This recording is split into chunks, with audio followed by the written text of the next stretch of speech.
Hello friends. Did you know nearly 80% of those who watch my videos aren't subscribed? If you enjoy these stories, please hit that subscribe button and leave a like. It really helps. Thank you for being here. By the way, where are you watching from? Let me know in the comments. The fuel gauge needle had been sitting just above the red quarter mark for the last 40 minutes. And Thaddeus Rook kept glancing at it every time the Peterbilt's engine coughed on an uphill grade. He was hauling a flatbed load of industrial steel coils, 22 tons of raw stock destined for a fabrication plant outside Altoona, and the route his dispatcher had sent him was supposed to shave 90 minutes off the usual I-76 corridor. The GPS had taken him off the main turnpike an hour ago, threading him through a patchwork of state routes that grew narrower and more cracked with every mile. The sun had dropped behind the ridgeline 20 minutes back, and now the only light came from his high beams cutting through the dense tunnel of bare oak and pine that pressed in on both sides of the two-lane blacktop. He'd passed exactly 3 other vehicles since the exit: a rusted-out pickup, a minivan with a taillight out, and a state Diot truck parked at a closed-way station with no one inside.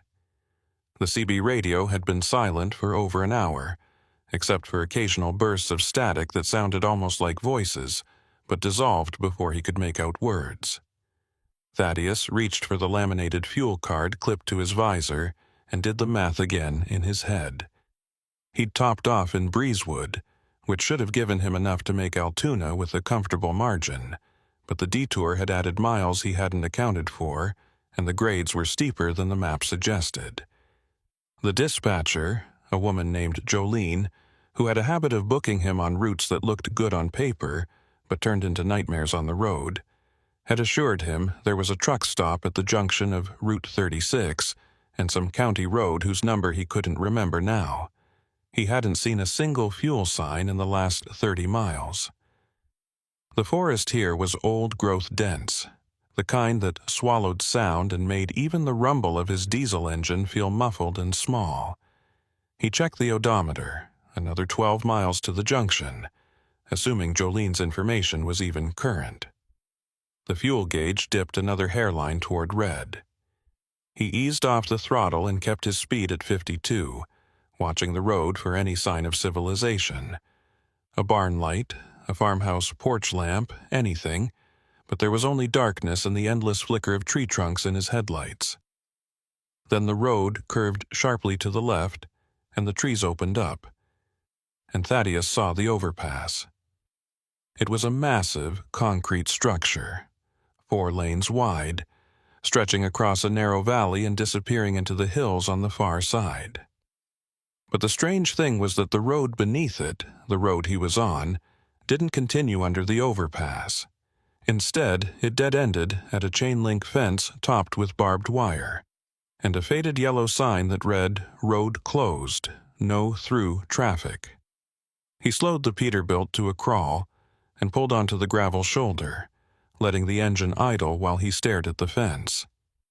Beyond it, he could see the old roadbed continuing into the darkness, cracked and overgrown, but still intact. The overpass above was dark and silent, no traffic lights or reflectors, and he realized with a strange jolt that it wasn't an active highway at all. It was abandoned. He'd heard about this place.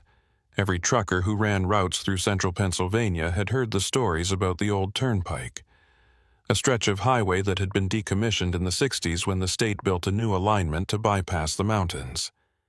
13 miles of crumbling asphalt and 2 massive tunnels left to rot because it was cheaper to abandon them than to maintain them. He'd never thought he'd actually see it, let alone be sitting at its entrance with a quarter tank of fuel and no other options in sight. Thaddeus picked up the CB handset and keyed the mic. "Breaker 19, this is northbound Peterbilt at the old turnpike junction, looking for fuel advice. Anybody out there?" Static hissed back at him, long and empty. He tried again, adjusting the squelch knob and scanning through the channels, but got nothing except distant fragments of conversation that faded in and out too quickly to follow. He set the handset down and pulled out his phone. No signal. The screen showed a single bar that flickered and died as he watched. He tried pulling up the GPS app anyway, but the map wouldn't load, just a spinning blue circle over a blank gray screen.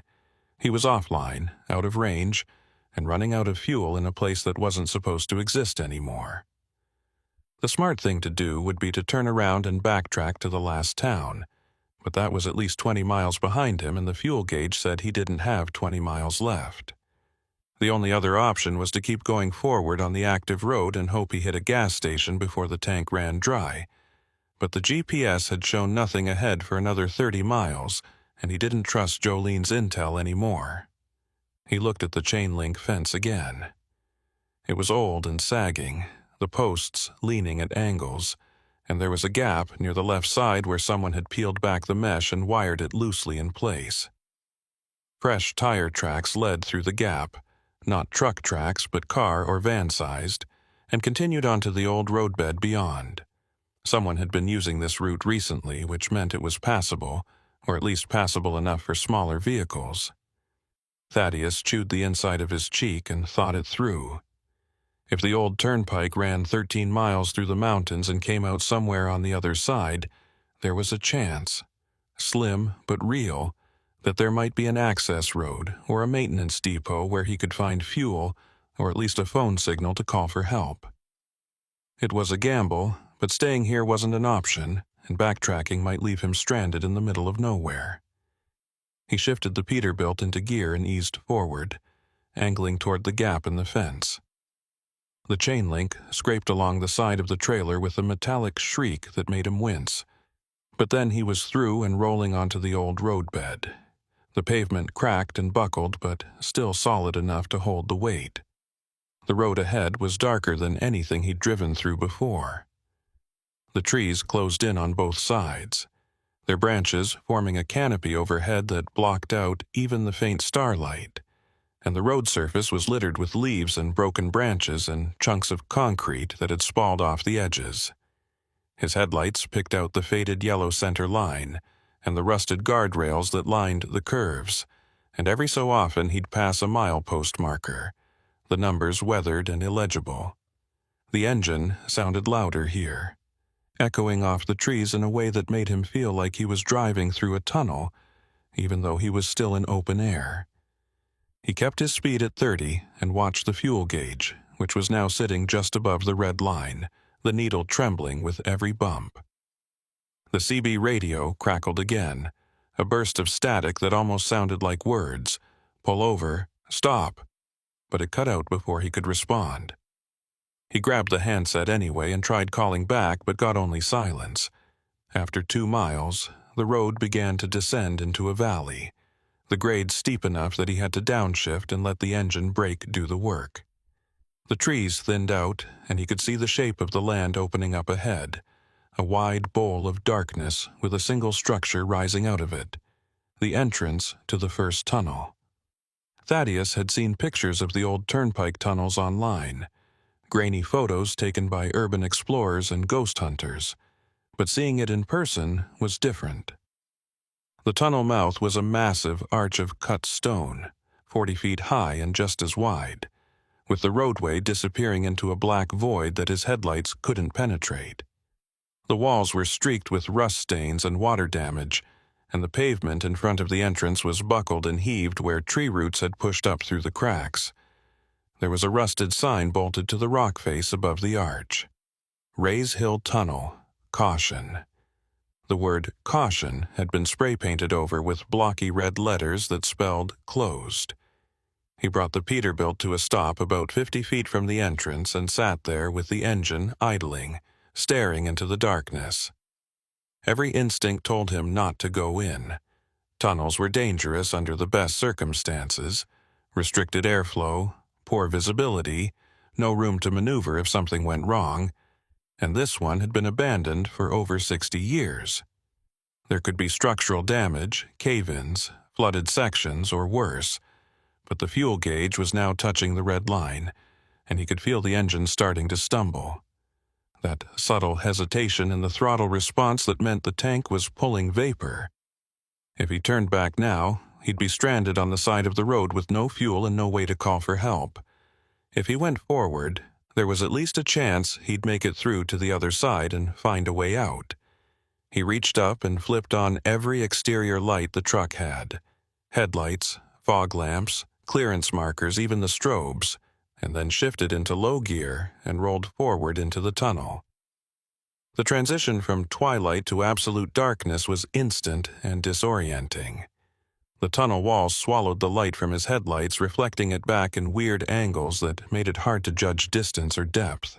The roadway inside was even worse than outside, pitted with potholes and covered in debris, chunks of concrete, rusted metal scraps, broken bottles, and piles of leaves that had blown in and rotted into black mulch.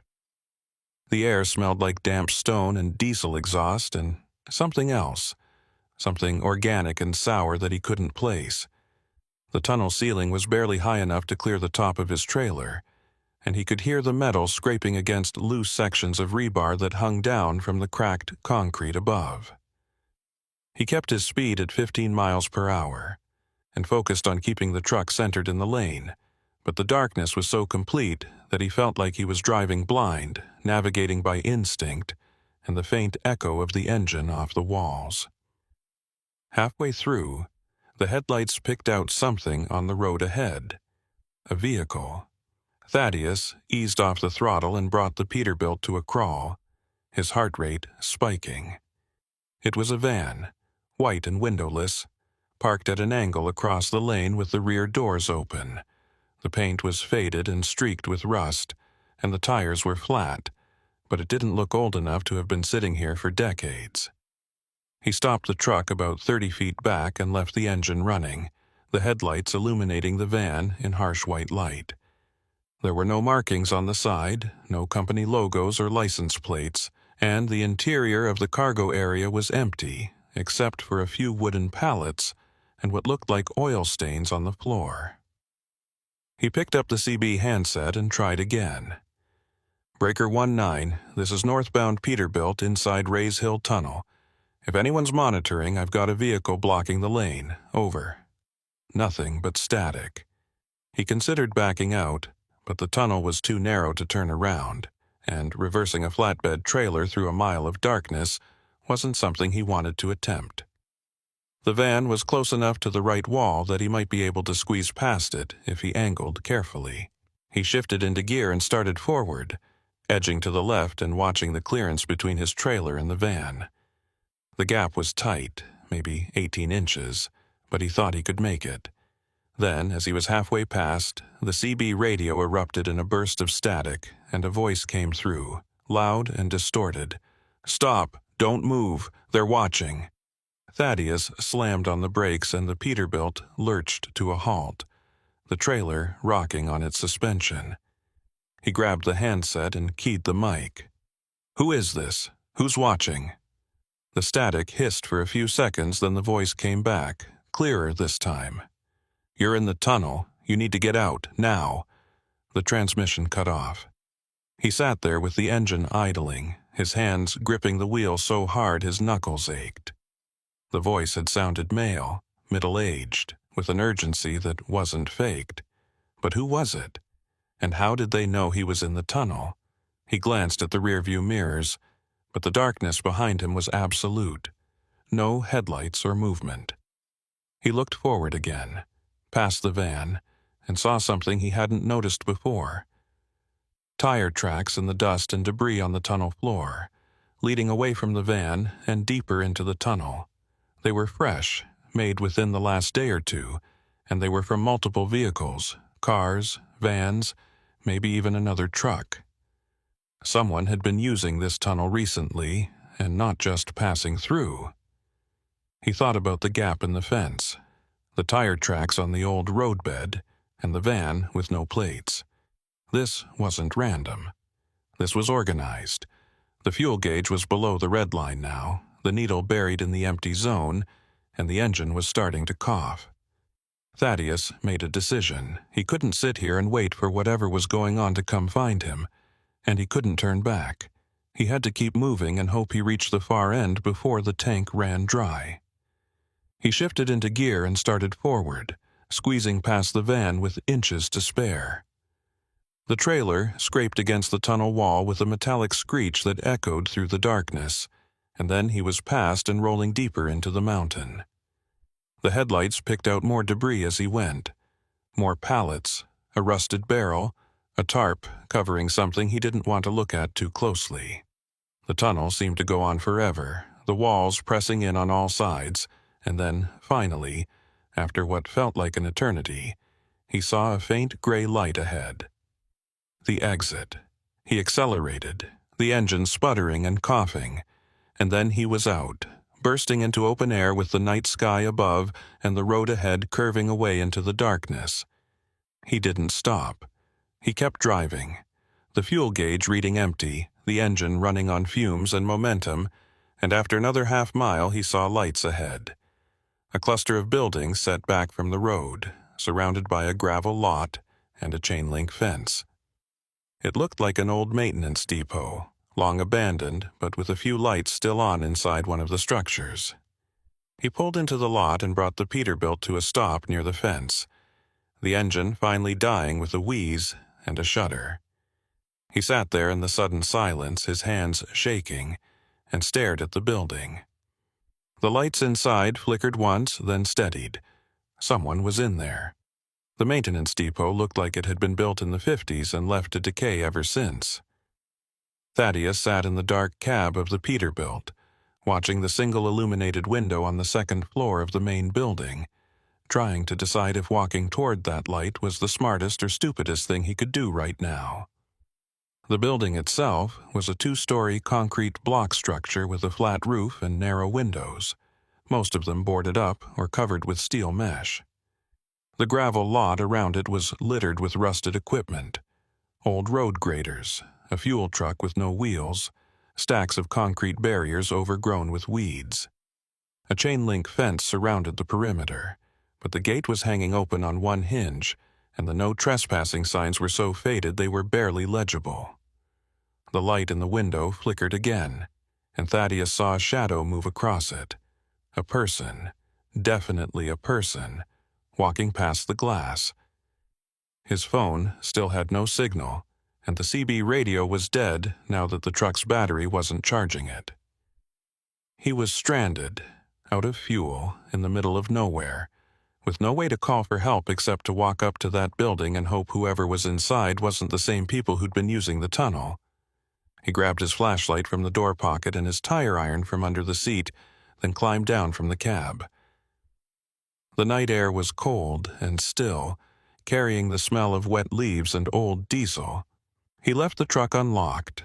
If someone wanted to steal a flatbed with no fuel and 22 tons of steel coils, they were welcome to it, and started walking toward the building.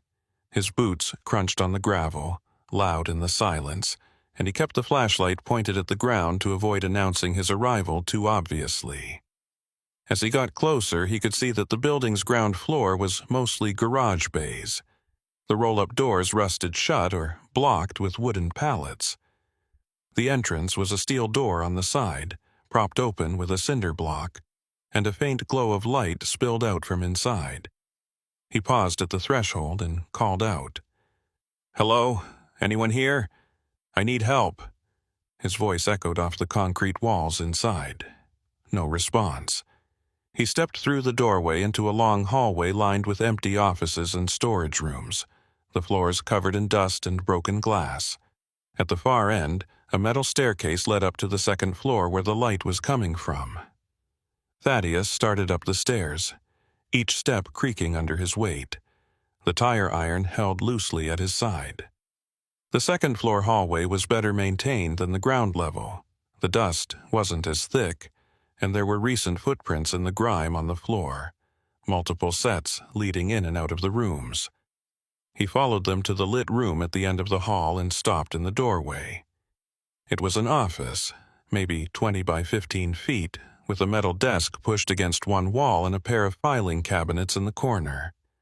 A camping lantern sat on the desk, casting harsh white light across stacks of paper and what looked like ledgers or logbooks.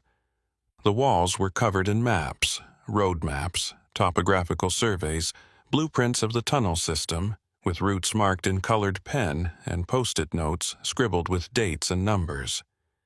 But the room was empty. Whoever had been here was gone now, and they'd left in a hurry.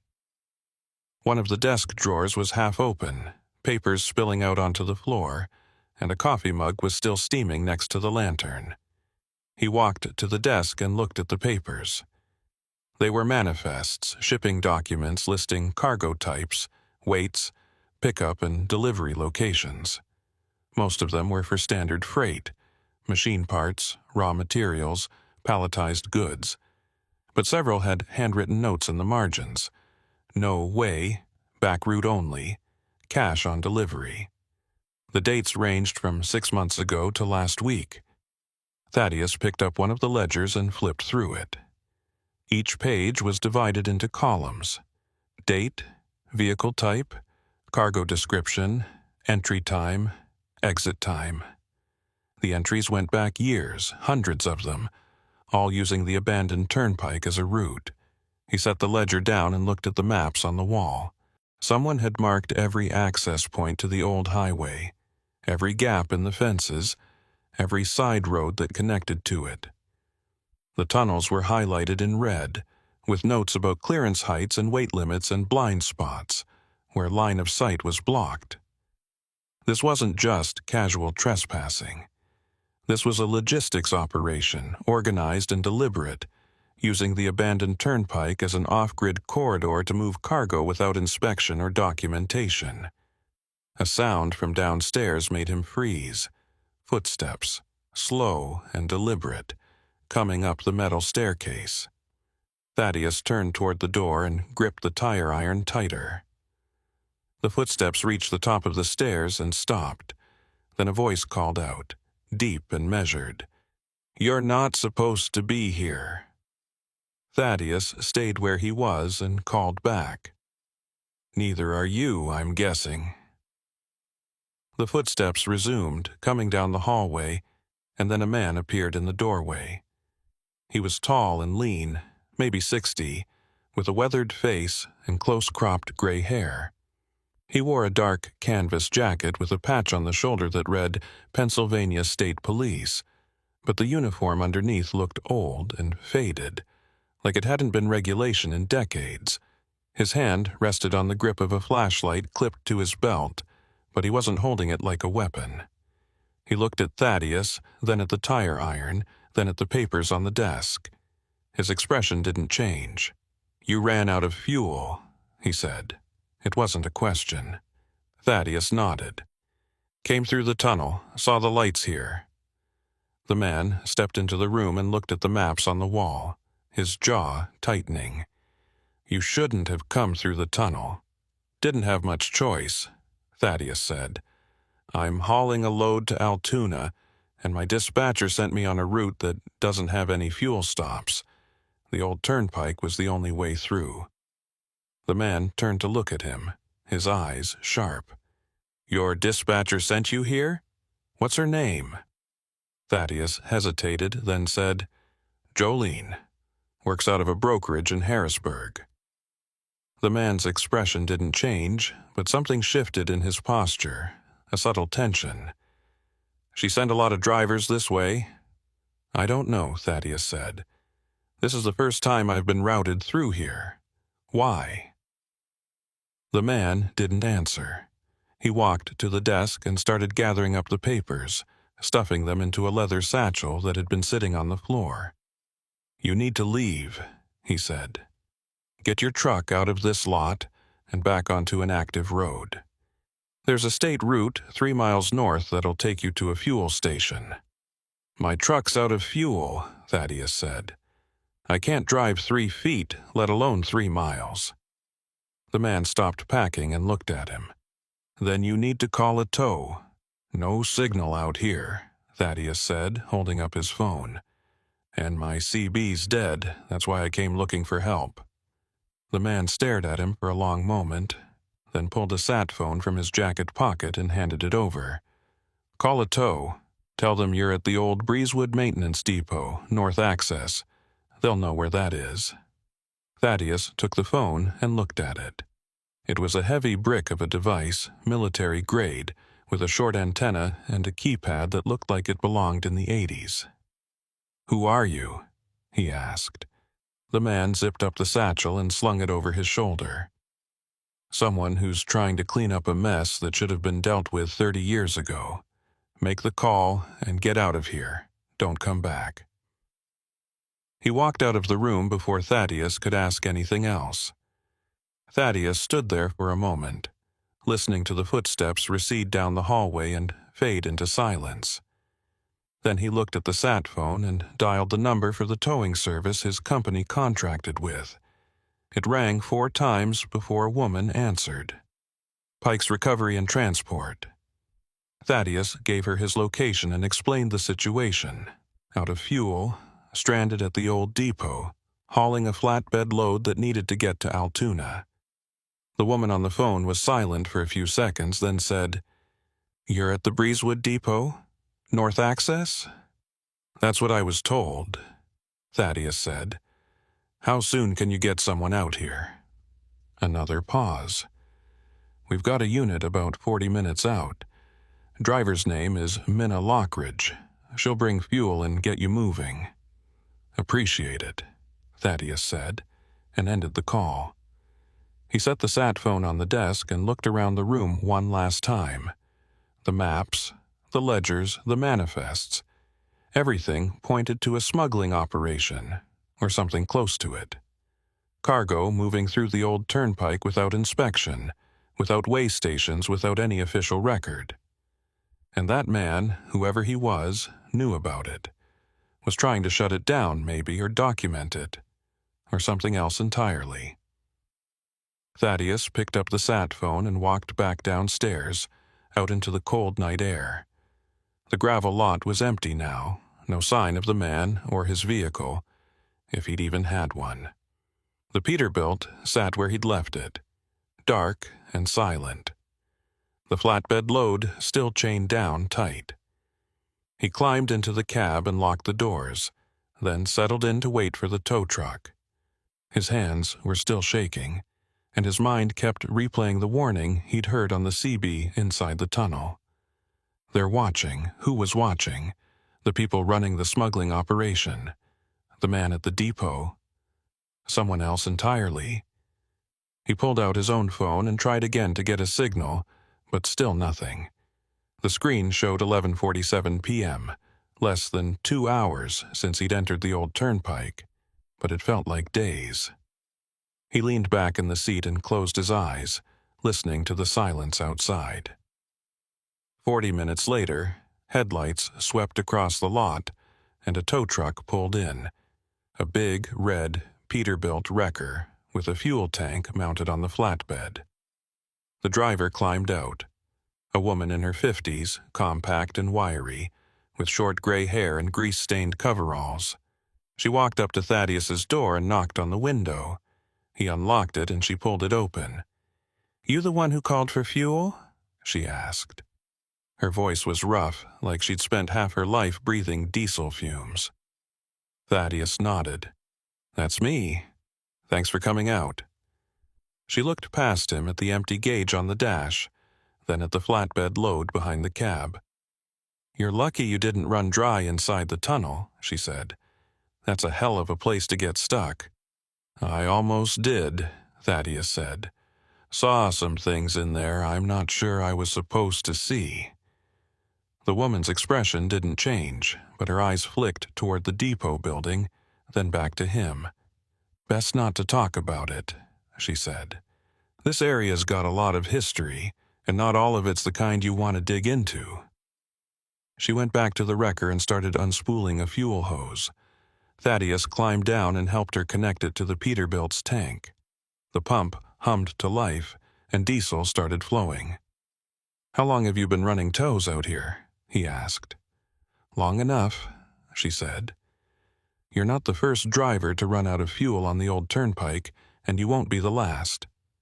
The guy at the depot said my dispatcher might have sent me here on purpose," Thaddeus said. "That make any sense to you?" The woman looked at him, her face unreadable in the harsh light from the wrecker's work lamps. Depends on who your dispatcher works for, she said. Some brokerage firms have arrangements with certain carriers, routes that don't show up on the official logs, loads that need to move quiet. You're saying my company's involved in this? Thaddeus asked. She shrugged. I'm saying there's a lot of freight moving through these mountains that nobody wants to talk about. If your dispatcher sent you through the old turnpike, either she didn't know what she was doing, or she knew exactly what she was doing. The fuel pump clicked off, and she disconnected the hose. Thaddeus paid her with his company card, and she handed him a receipt. You want my advice? She said. Get your load delivered and don't ask questions. Whatever you saw in that tunnel, forget about it.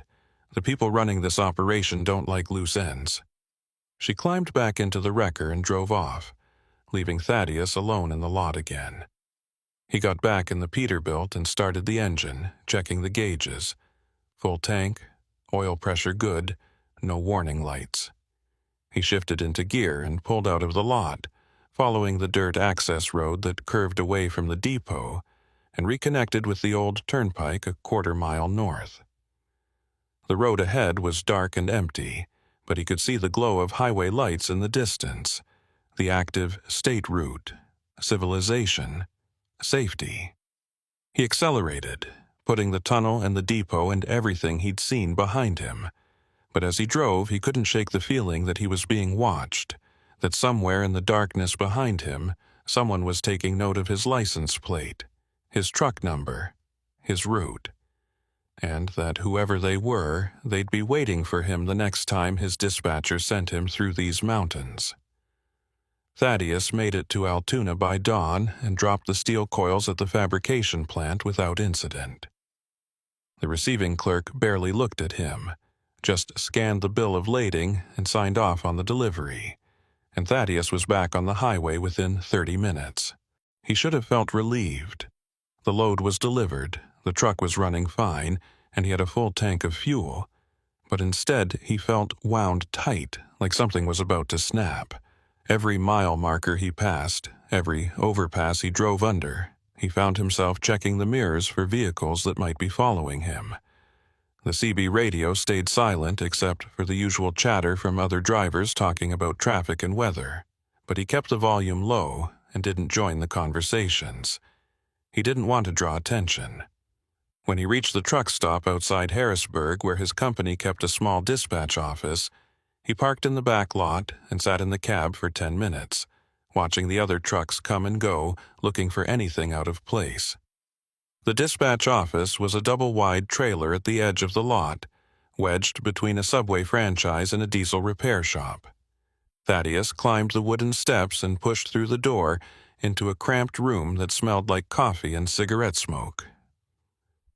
Jolene was sitting at her desk, typing on a keyboard that looked like it dated back to the 90s, her eyes fixed on the monitor in front of her. She was in her 40s, heavy-set, with frizzy blonde hair pulled back in a ponytail and a Bluetooth earpiece permanently attached to her head. She didn't look up when he walked in. "You're early," she said.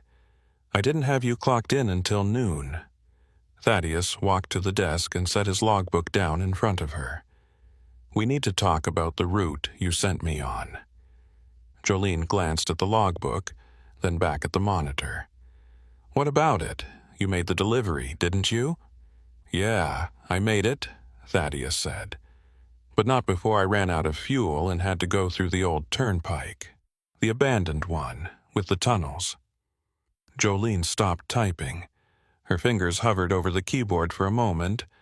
Then she slowly turned to look at him. Her expression was carefully neutral, but he could see the calculation happening behind her eyes. "The abandoned turnpike," she repeated. "You mean the stretch near Breezewood?" "That's the one," Thaddeus said. "The route you gave me had no fuel stops for over 60 miles. I ran dry and had to detour through a decommissioned highway that's been closed since the 60s. And while I was in there, I found some things that make me think you knew exactly what you were doing when you sent me that way." Jolene leaned back in her chair and folded her arms. What kind of things? Thaddeus pulled out his phone and opened the photo app. Before leaving the depot, he'd taken pictures of the maps and manifests in the office.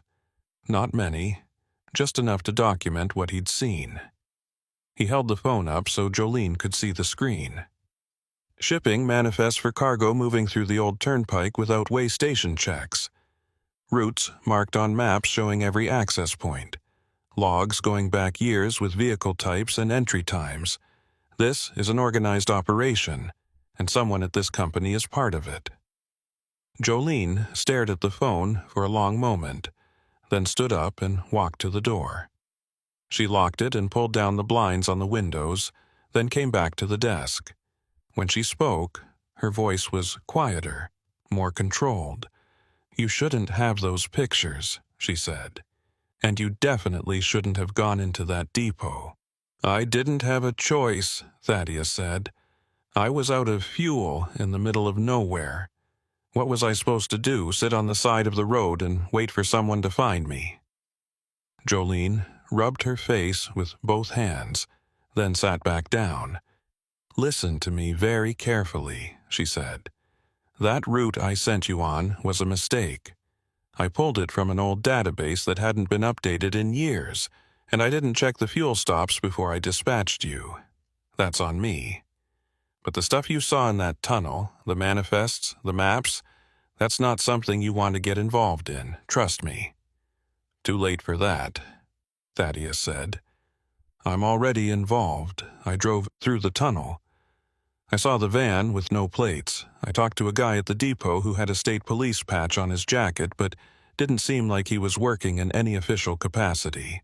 And then I got a fuel delivery from a tow operator who told me to forget everything I'd seen because the people running this operation don't like loose ends."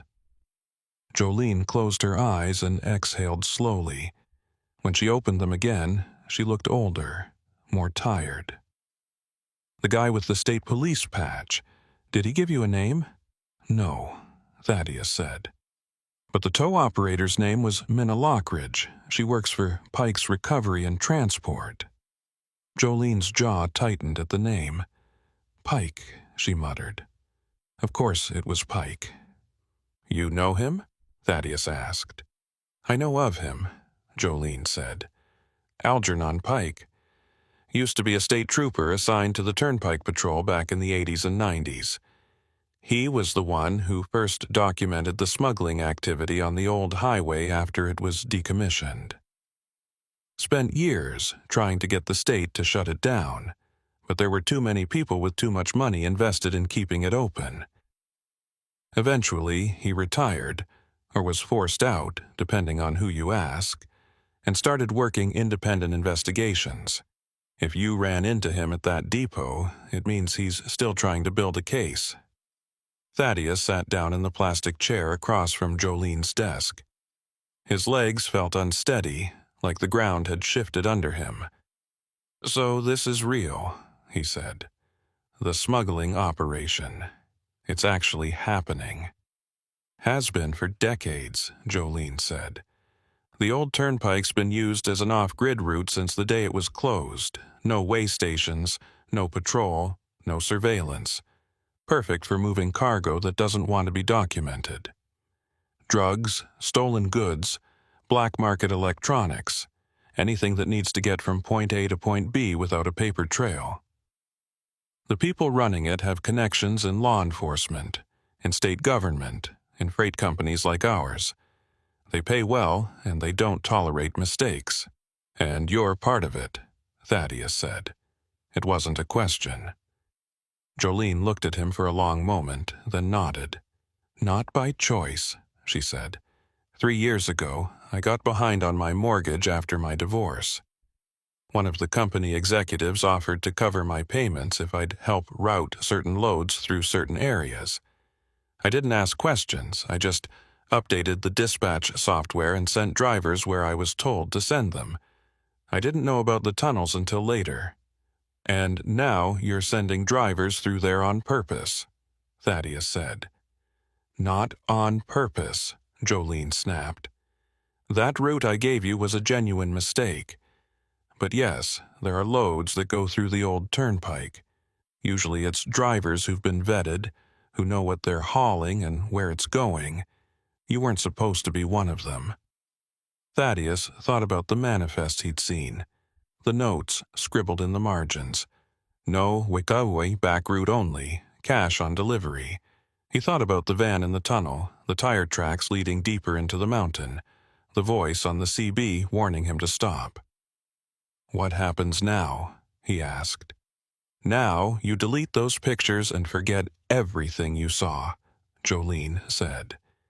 "You take your next load and you drive your road, and you don't mention the old turnpike to anyone.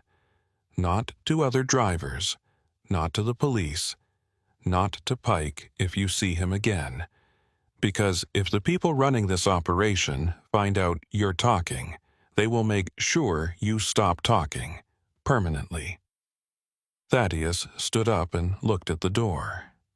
He could walk out right now, report everything to the state police, hand over the pictures and let them deal with it. But Jolene was right. If the operation had connections in law enforcement, there was no guarantee his report would go anywhere except back to the people he was trying to expose. And even if it did reach someone clean, there was no way to protect himself while the investigation played out. He'd be a target, and targets didn't last long in this business. He looked back at Jolene. "I'm not deleting the pictures," he said. "But I'm not going to the cops either, not yet. I need more information first. I need to understand how deep this goes and who's really running it." Jolene shook her head. "You're making a mistake." "Maybe," Thaddeus said. "But I'm making it with my eyes open. If you hear anything at all, about who's organizing the routes or where the cargo's coming from, you let me know. Otherwise, stay out of my way." He unlocked the door and walked out, leaving Jolene sitting at her desk with her head in her hands. Outside, the truck stop was busy with mid-morning traffic, drivers fueling up and heading out for their next runs. Thaddeus walked back to his Peterbilt and climbed into the cab, then pulled out his phone and looked at the pictures again. The maps, the manifests, the logs, all of it was evidence, but evidence of what exactly? A smuggling ring using abandoned infrastructure to move illegal cargo. But who was supplying the cargo? Who was coordinating the routes? And what would happen if he pushed hard enough to find out? He started the engine and checked his dispatch app for his next load. Pittsburgh to Buffalo, a straightforward run on the interstate with plenty of fuel stops and way stations. Normal, safe, exactly the kind of route he needed right now. But as he pulled out of the truck stop and merged onto the highway, he couldn't stop thinking about the tunnel and the depot, and the man with the state police patch who'd told him to leave and never come back. 3 days later, Thaddeus was parked at a rest area outside Eerie, eating a sandwich in the cab and scrolling through his phone, when a knock on the door startled him. He looked up to see a man standing on the step outside. Tall, lean, gray hair, dark canvas jacket. Algernon Pike. Thaddeus unlocked the door and Pike climbed in, settling into the passenger seat without asking permission. He looked older in daylight, the lines on his face deeper, but his eyes were sharp and alert. "You didn't delete the pictures," Pike said. It wasn't a question. "How did you know?" Thaddeus asked. "Because if you'd deleted them, you wouldn't still be asking questions," Pike said. "And you've been asking questions. I heard about your conversation with Jolene. Heard you've been poking around online, looking for information on the old turnpike. That's dangerous, Rook." "Not as dangerous as staying quiet," Thaddeus said. "If this operation's as big as you say it is, someone needs to do something about it." Pike smiled, but there was no humor in it. "I've been trying to do something about it for 30 years, he said. "You know what I've got to show for it? A stack of reports that nobody reads, a pension I had to fight for, and a target on my back that's never going away. The people running this operation have more money and more connections than you can imagine. They own judges, prosecutors, police chiefs. They own freight companies and logistics firms and trucking unions. You think you can take them down with a few pictures on your phone? I think I can make enough noise that someone has to pay attention, Thaddeus said. If I go public with this, leak it to the media, post it online, someone will investigate. Even if the state won't do it, the federal government might, the FBI, the DOT, somebody. Pike shook his head. You go public, you'll be dead within a week. These people don't play games. They've killed drivers before, made it look like accidents, brake failures, jackknifed trailers, vehicles that went off the road in the middle of the night. You want to end up as another statistic? Thaddeus set his sandwich down and looked at Pike. Then what do you suggest I do? Just forget about it and keep driving? Pretend I didn't see anything? No, Pike said. I suggest you work with me. I've been building a case for years, documenting every load that goes through the tunnels, tracking the vehicles, identifying the routes. What I don't have is someone on the inside, someone who can get access to the dispatch records, the cargo manifests, the financial transactions. You're in a position to get that information. Jolene trusts you, or at least she did before you confronted her. If you play this smart, you can feed me the data I need to finally shut this operation down. Thaddeus thought about it. He thought about the van in the tunnel, the maps in the depot, the warning from Minna Lockridge. He thought about the loads he'd hauled over the years, the routes he'd driven, and how many of them might have been part of this network without him even knowing. What do you need from me? He asked. Pike pulled a folded piece of paper from his jacket and handed it over. It was a list of names and companies, freight brokers, logistics firms, trucking contractors. Some of them Thaddeus recognized. These are the players, Pike said. The ones I know about, anyway. If you can get access to your company's dispatch records for the last 5 years, routes, cargo descriptions, driver assignments, I can cross-reference them with my data and build a pattern. Once I have that, I can take it to the feds and make a case they can't ignore. And if I get caught, Thaddeus asked, if Jolene or anyone else figures out what I'm doing? Then you disappear, Pike said bluntly. You take whatever money you've got saved and you get as far away from here as you can. New city, new job, new identity if you have to. Because once they know you're a threat, they won't stop until you're dealt with. Thaddeus folded the paper and put it in his pocket. I'll think about it, he said. Pike nodded and climbed out of the cab. Don't think too long, he said. Every day you wait is another load moving through those tunnels, and sooner or later, one of them's going to be something you can't ignore. Thaddeus spent the next 2 weeks driving his regular routes and trying to act like nothing had changed. Pittsburgh to Buffalo, Buffalo to Cleveland, Cleveland back to Harrisburg. Standard loads, standard stops, nothing that would draw attention. But every time he pulled into the dispatch office to pick up his next assignment, he felt Jolene's eyes on him, watching for any sign that he was going to make trouble. She never said anything directly, just handed him his paperwork and told him to drive safe. But there was a tension between them now that hadn't been there before. He kept Pike's list folded in his wallet and read through it every night in truck stop parking lots, memorizing the names and companies, trying to figure out how to get access to the dispatch records without getting caught. The company kept everything digital now, stored on servers that required login credentials he didn't have. Jolene's workstation was the only terminal in the trailer office, and she never left it unattended. He'd need another way in. The opportunity came on a Friday afternoon when he delivered a load to a warehouse in Scranton and got back to the dispatch office just after 5 p.m. Jolene was packing up her things, shoving folders into a canvas tote bag, and shutting down her computer. She looked exhausted, dark circles under her eyes and her hair coming loose from its ponytail. "I'm heading out early," she said when Thaddeus walked in. "If you need your next load, it's in the system. Just pull it up on your phone." "You okay?"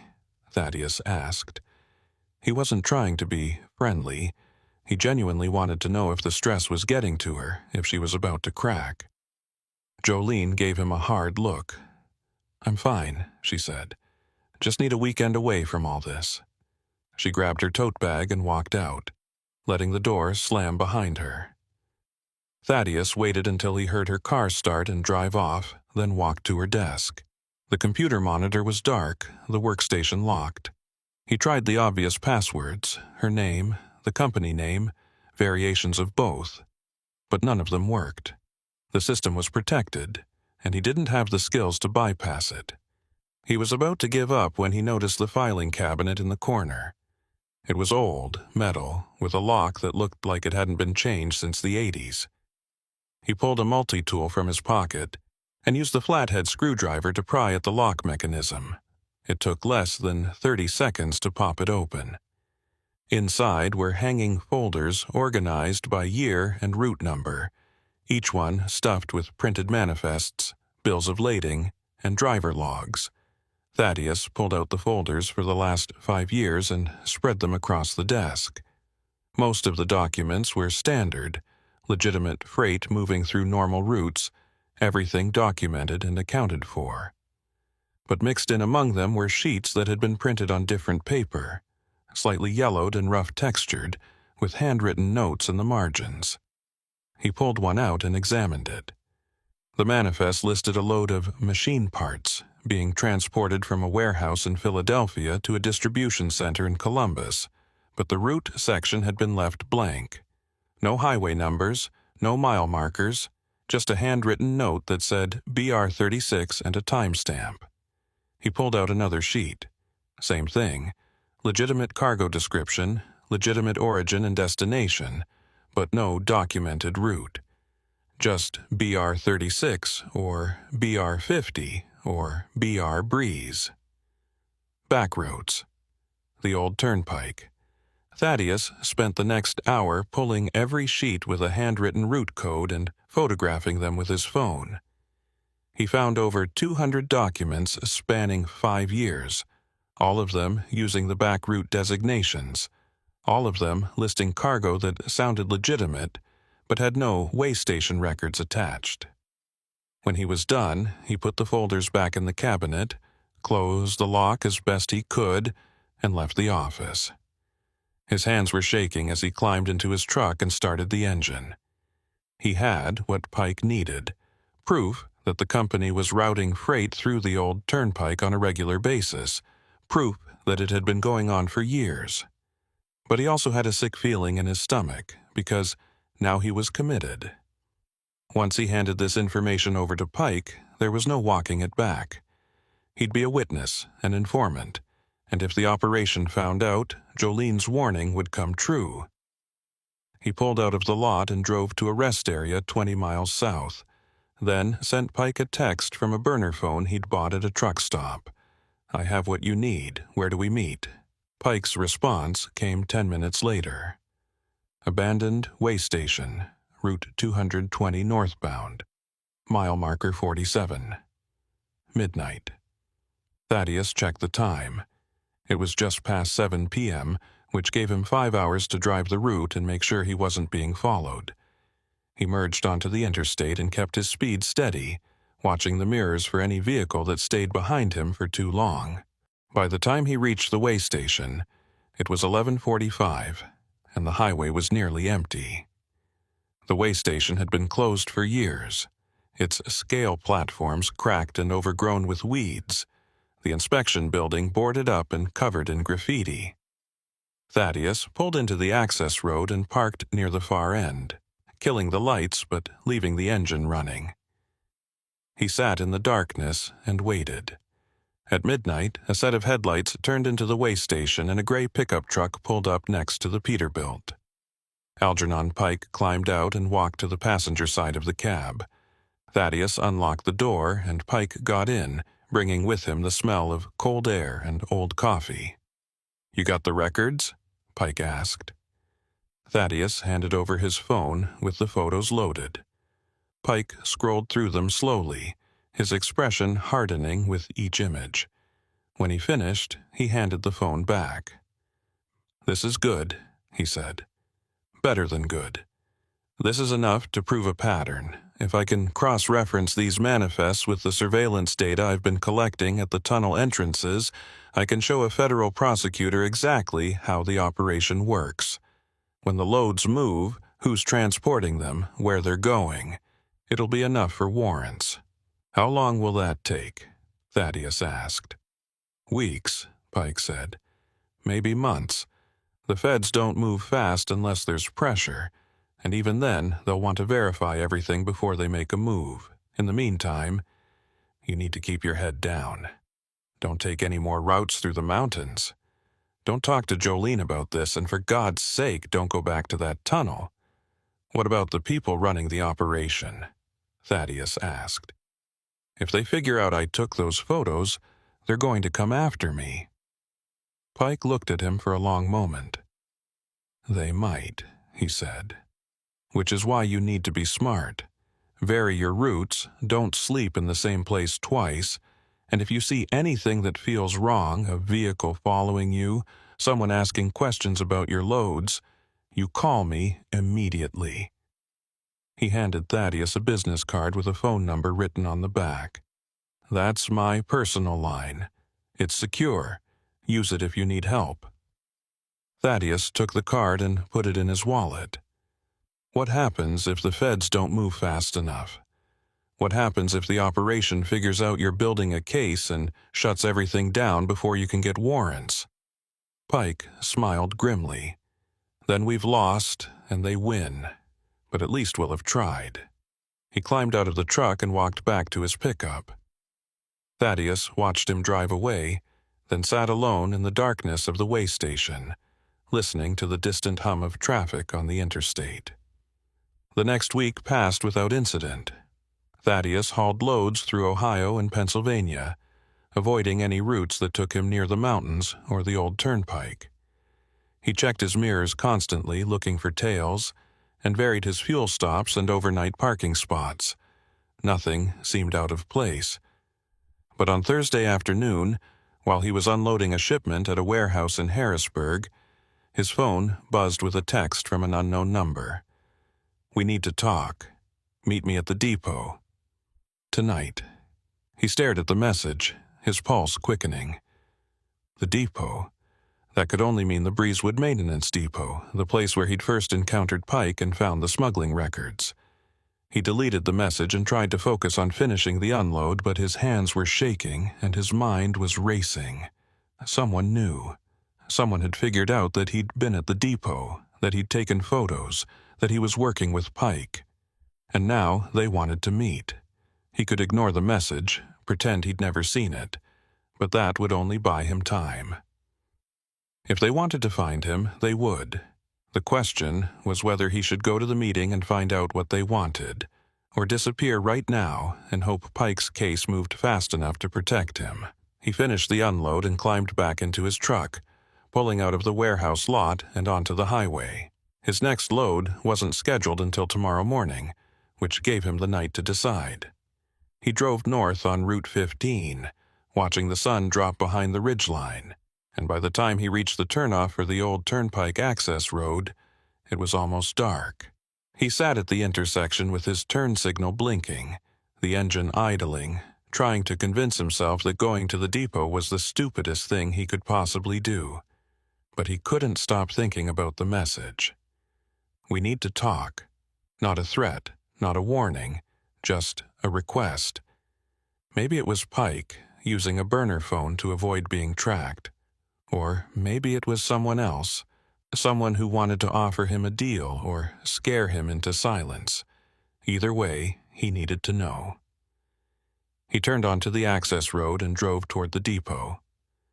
The maintenance building looked exactly the same as it had 2 weeks ago, dark, abandoned, surrounded by rusted equipment and overgrown weeds. But this time there was a vehicle in the lot, a white van with no markings, parked near the entrance to the main building. Thaddeus pulled the Peterbilt to a stop 50 feet away and left the engine running. He grabbed his flashlight and his tire iron, then climbed down and walked toward the van. The rear doors were closed, and there was no one visible inside the cab. He circled around to the front of the building and saw that the steel door was propped open again, just like before. He called out, "Hello?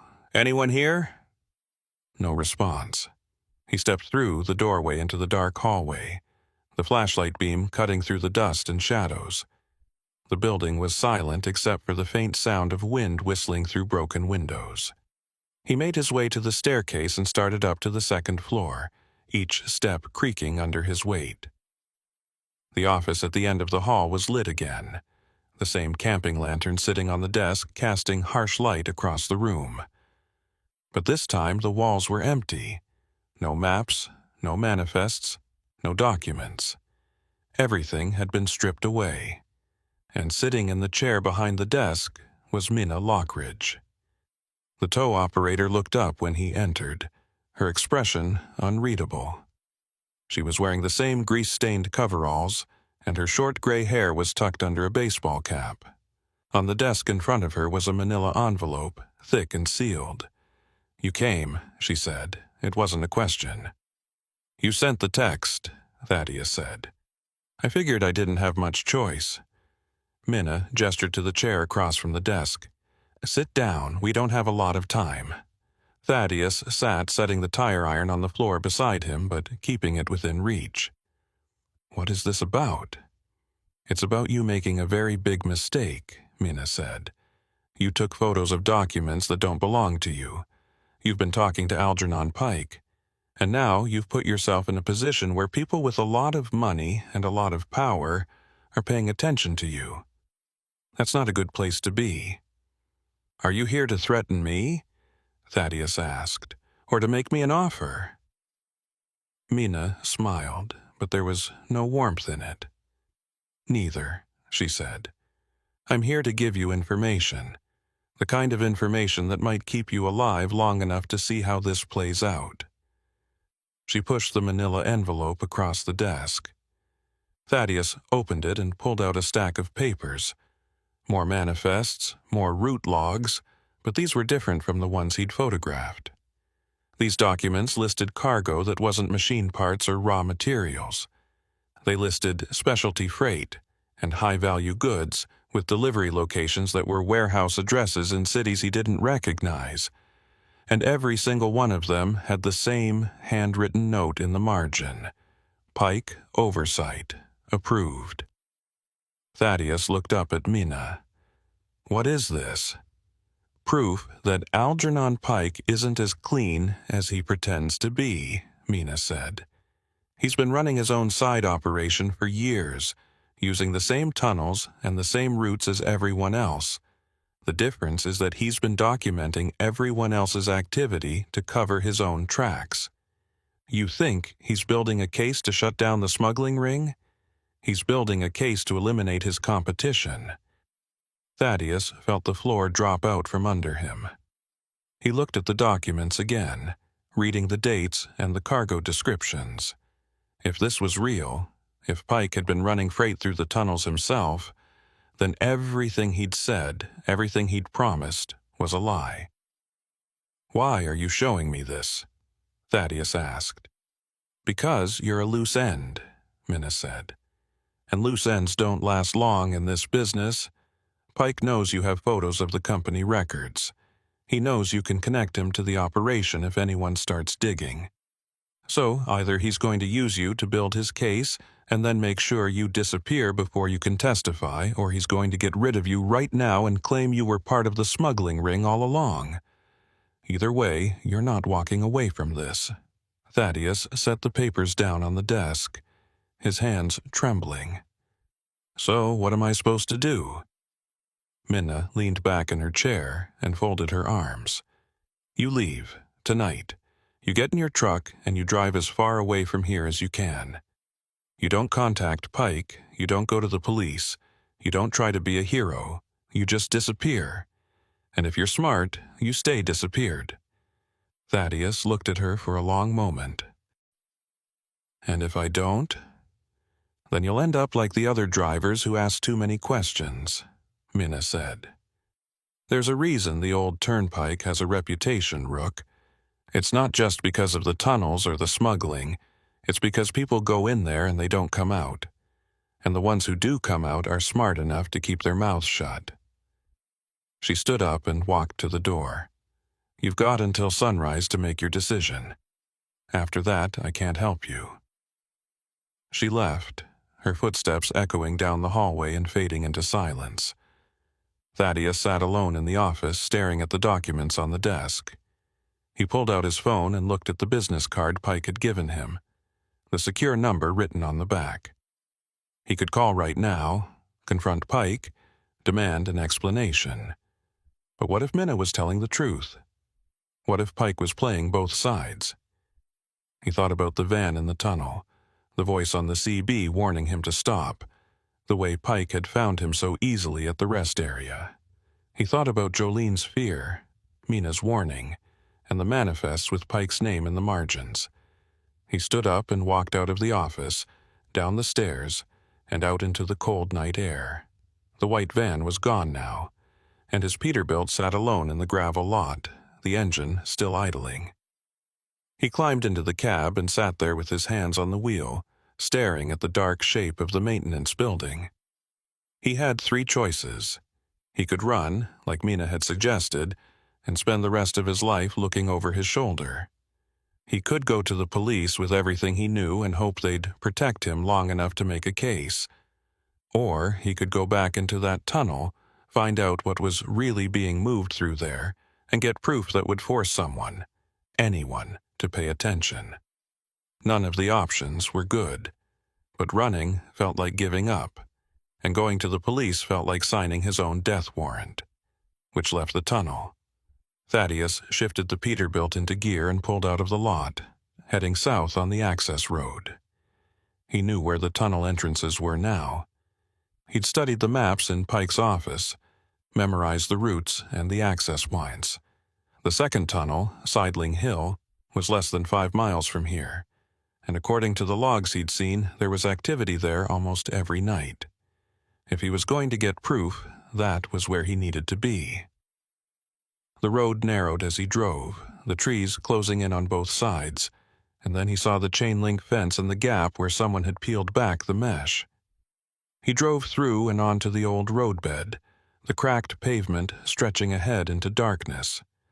The tunnel entrance loomed in his headlights, a massive stone arch with rust stains streaking the walls and the word "closed" spray-painted above the opening. He brought the truck to a stop and sat there with the engine idling, his heart pounding in his chest.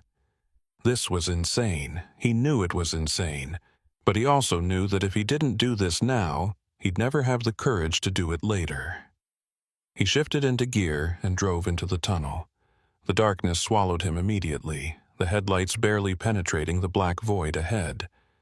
The road inside was worse than Ray's Hill, potholes deep enough to swallow a tire, debris piled in drifts against the walls, water dripping from cracks in the ceiling. He kept his speed at 10 miles per hour and focused on keeping the truck centered in the lane. Halfway through, he saw lights ahead, not headlights, but work lamps, the kind used on construction sites. They were set up on tripods around a flatbed truck parked in the middle of the tunnel, and there were people moving around it, loading crates onto the bed. Thaddeus slowed to a crawl and pulled to the side, killing his headlights but leaving the engine running. He grabbed his phone and started recording video through the windshield. The people loading the truck were wearing dark clothes and moving quickly, efficiently, like they'd done this 100 times before. The crates were unmarked, but they were heavy. 2 men struggled to lift each one. And standing near the cab of the flatbed, supervising the operation, was Algernon Pike. Thaddeus felt his blood run cold. Minna had been telling the truth. Pike wasn't building a case against the smuggling ring. He was part of it. And now Thaddeus had video proof. He kept recording for another 30 seconds, capturing Pike's face in the harsh light of the work lamps. then stopped the video and put the phone in his pocket. He needed to get out of here before they noticed him. He shifted into reverse and started backing out of the tunnel, moving as quietly as he could. But the Peterbilt's backup alarm started beeping, loud and piercing in the confined space, and he saw the figures around the flatbed turn toward him. Pike shouted something, and the work lamps swung in his direction, blinding him.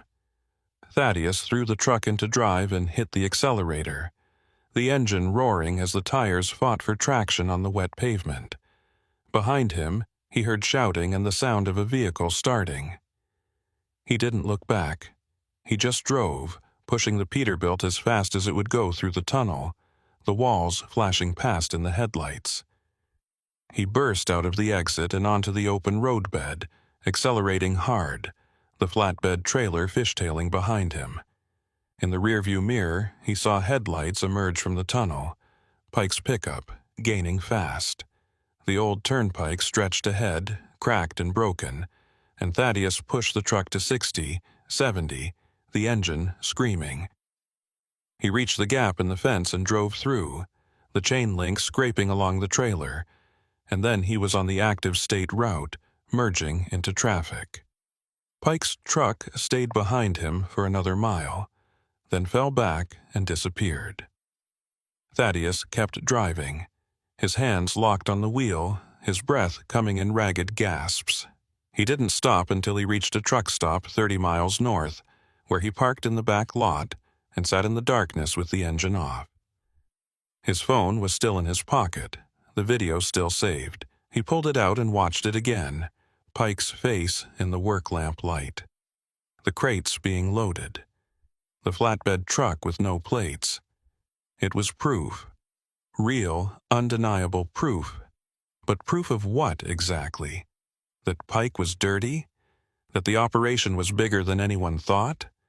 That Thaddeus was now a target for people on both sides of the law? He didn't know. And as he sat there in the dark watching the other trucks come and go, he realized that he might never know. Because the truth about the old turnpike, about who was really running it, about where the cargo was going, about how deep the corruption went, was buried under decades of lies and violence and silence. And the only way to uncover it would be to keep digging, keep asking questions, keep driving into the tunnels even when every instinct told him to run. Thaddeus started the engine and pulled out of the truck stop, heading north on the interstate. He didn't know where he was going, he didn't know who he could trust, but he knew one thing. He wasn't done yet. Not by a long shot. The road stretched ahead into the darkness, and he drove toward it, alone. Boaz Whitlock had been driving the western routes long enough to know that the old highways were dying. Not abandoned like the Pennsylvania Turnpike or the ghost towns scattered across Nevada, but dying slow, bypassed by interstates, forgotten by GPS systems, left to crack and fade under the desert sun while 18-wheelers roared past on the new pavement a mile away. Route 66 was the most famous of the dying roads, romanticized in songs and movies, but the reality was less nostalgic. Most of the original alignment had been paved over or rerouted decades ago, and what remained were disconnected fragments that led nowhere useful, stretches of two-lane blacktop lined with shuttered motels and collapsed gas stations, used only by locals and the occasional tourist chasing history. Boaz had driven parts of the old route before, usually by accident when his GPS glitched or when he missed an interstate exit, but he'd never deliberately sought it out. There was no reason to. The freight business ran on efficiency, and the old highways were anything but efficient, until the dispatcher gave him a load that changed everything. The call came on a Tuesday afternoon while he was unloading paper goods at a distribution center outside Albuquerque. His phone buzzed with a text from the brokerage firm he contracted with. Priority load. Flagstaff to Tucumcari. Pick up tonight. Premium rate. Boaz finished securing the empty flatbed and called the dispatcher back. The woman on the other end, he didn't recognize her voice, which was unusual, gave him the details in a flat, hurried tone. The pickup was at a commercial warehouse on the west side of Flagstaff, the delivery at a processing facility in Tucumcari, and the load was agricultural equipment, 52,000 pounds, tarped and strapped. The premium rate was double his usual per-mile fee, which immediately raised questions, but when he asked why the rush, the dispatcher just said the client was paying for speed and discretion. Discretion, Boaz repeated. What does that mean? It means you take the load, you drive the route we give you, and you don't ask questions, the dispatcher said. You interested or not? Boaz thought about it. Double rate meant he could cover his truck payment for the month with one run, and he needed the money. His Kenworth had been burning oil lately, and the mechanic said the engine needed a rebuild he couldn't afford yet. I'm interested, he said. Send me the details. The route came through 10 minutes later as a PDF attachment, and when Boaz opened it, he frowned. The directions didn't follow I-40, like every sensible route between Flagstaff and Tucumcari would. Instead, it took him north out of Flagstaff on US 89, then east on a series of unmarked county roads that reconnected with the old Route 66 alignment somewhere near the New Mexico border. From there, the route followed the abandoned highway east through a stretch of desert that had been bypassed when the interstate was built in the 60s. The total distance was about 40 miles longer than the direct route, which made no sense if the client was paying for speed. Boaz called the dispatcher back. This route you sent me, it's not the fastest way to Tucumcari. It's the route the client specified, the dispatcher said. Non-negotiable. Why? Boaz asked. What's wrong with taking I-40? Nothing's wrong with it, the dispatcher said. But the client doesn't want their freight on the interstate. They want it moved quiet, off the main roads. That's what you're being paid for. She hung up before he could ask anything else. Boaz sat in the cab of his Kenworth and stared at the route map on his phone. Something about this felt wrong. Legitimate freight didn't avoid interstates, avoiding way stations, avoiding inspection. That was the kind of thing smugglers and black market operators did. But the load description said agricultural equipment, which was about as mundane as freight got, and the warehouse in Flagstaff was a real address, not some unmarked building in an industrial park. He could refuse the load and take the safe route, but then he'd be walking away from the best-paying run he'd been offered in months. And if the client wanted to pay double for a weird route, that was their business, not his. He started the engine and headed west toward Flagstaff. He'd pick up the load, drive the route, and collect his money. If it turned out to be something illegal, he'd dump the trailer and call the cops. But for now, he was willing to give the benefit of the doubt. He reached Flagstaff just after sunset and followed the GPS to the warehouse address on the west side of town. It was a low, concrete building surrounded by chain-link fence, set back from the road in an industrial area that looked half-abandoned.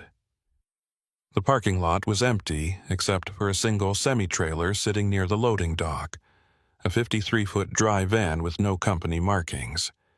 Boaz backed his Kenworth up to the trailer and climbed down to inspect the hookup.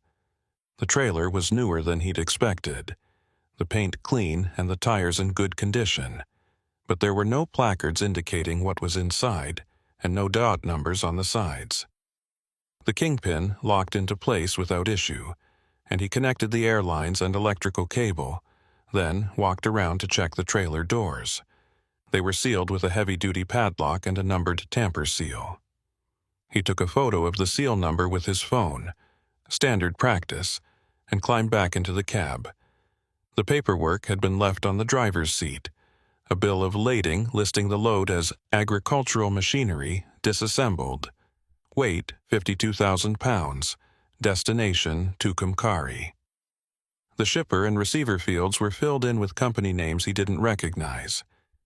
He folded the paperwork and tucked it into his logbook, then pulled out of the lot and headed north on US 89. The highway out of Flagstaff was quiet, 2 lanes cutting through pine forest that gradually gave way to high desert scrubland. Boaz kept his speed at 60 and watched the fuel gauge, which was sitting just above 3/4. He'd filled up before leaving Albuquerque, which should give him enough to reach Tucumcari with a comfortable margin, assuming the route didn't add too many unexpected miles. The turnoff onto the county roads came 20 miles north of town, marked by a faded sign that said, Holbrook, 47 miles. He took the exit and followed the cracked 2-lane blacktop east, the road narrowing and roughening as he left the main highway behind. The landscape here was empty, flat stretches of sagebrush and red dirt, broken by low mesas and dry arroyos, with no lights or structures visible in any direction.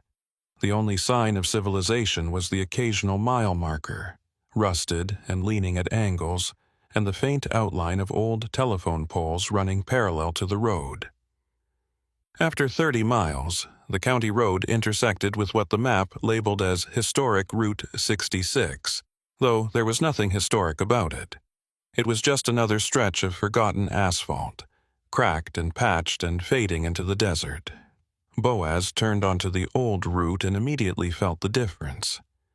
The pavement here was worse, potholes every 50 feet, sections where the asphalt had completely eroded away to gravel, and long stretches where the road had been swallowed by sand drifts. He slowed to 40 miles per hour and focused on steering around the worst of the damage, feeling the trailer sway behind him as the wheels hit uneven ground. The CB radio crackled with static, and he reached up to adjust the squelch, but the interference didn't clear.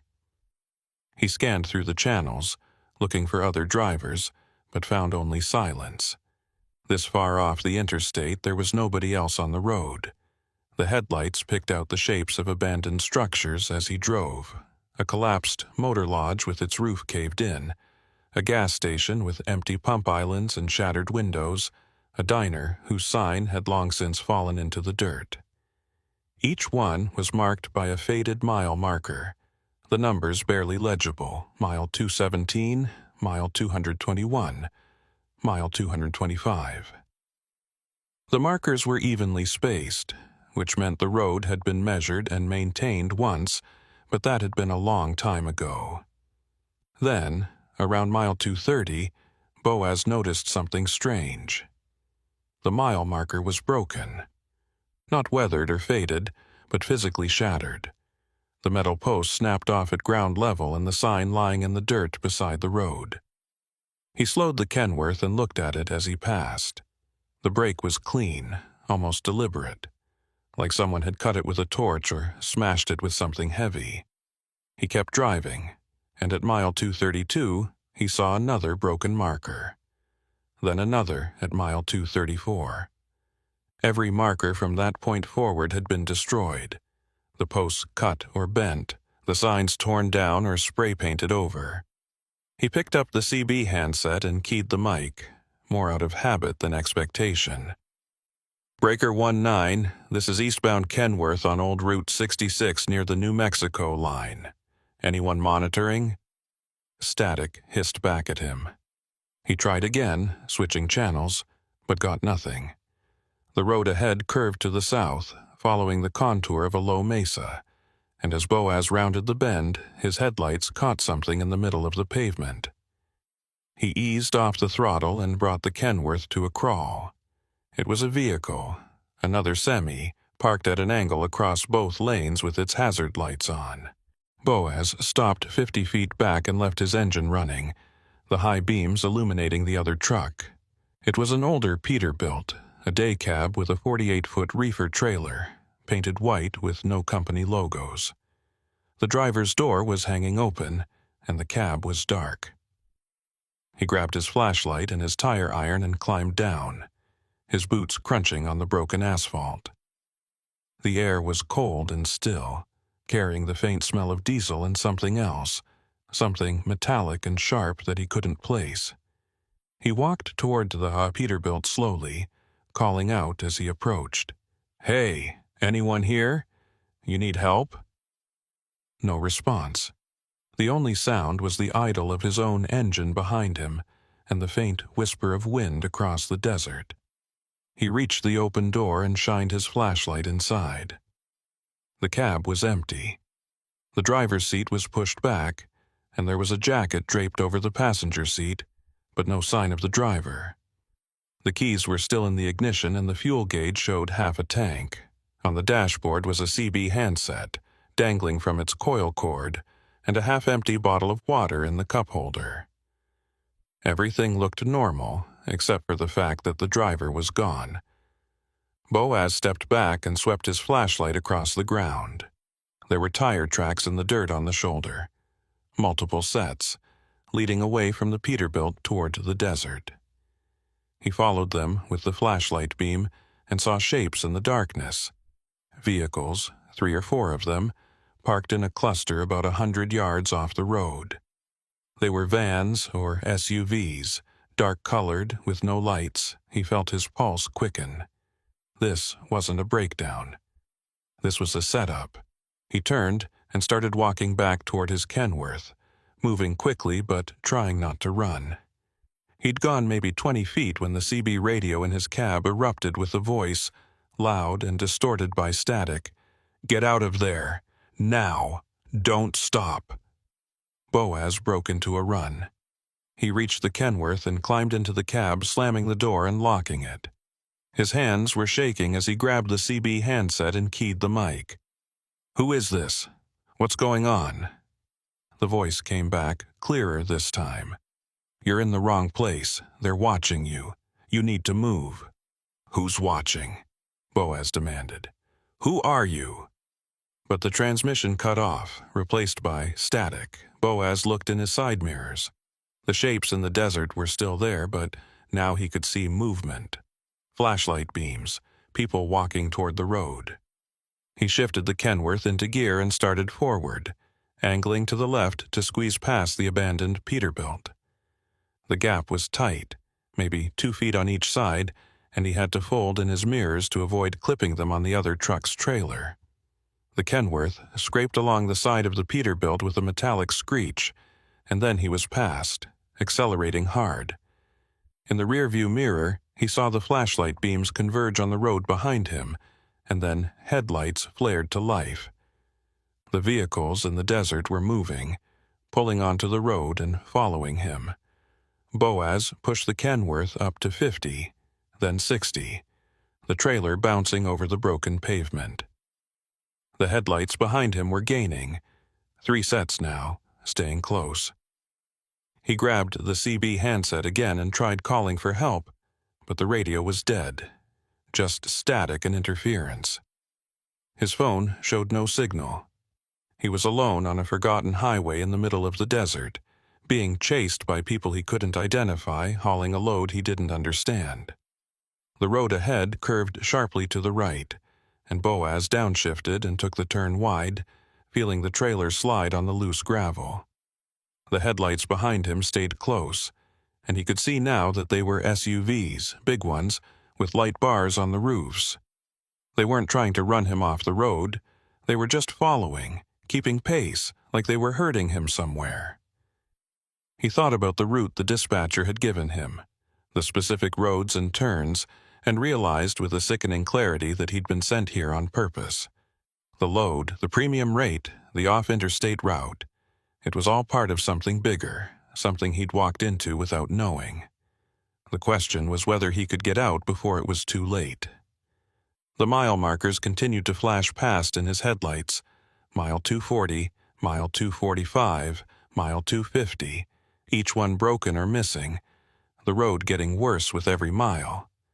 And then, just as he was starting to think the chase would go on forever, the headlights behind him suddenly fell back and disappeared.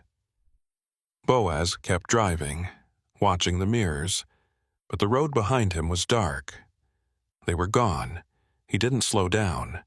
He kept the Kenworth at 60 and focused on the road ahead, his knuckles white on the steering wheel. After another 10 miles, the old Route 66 alignment reconnected with the paved state highway, and he saw lights in the distance, a small town, or at least a gas station. He pulled off at the first exit and brought the truck to a stop in a gravel lot, the engine idling, his breath coming in ragged gasps.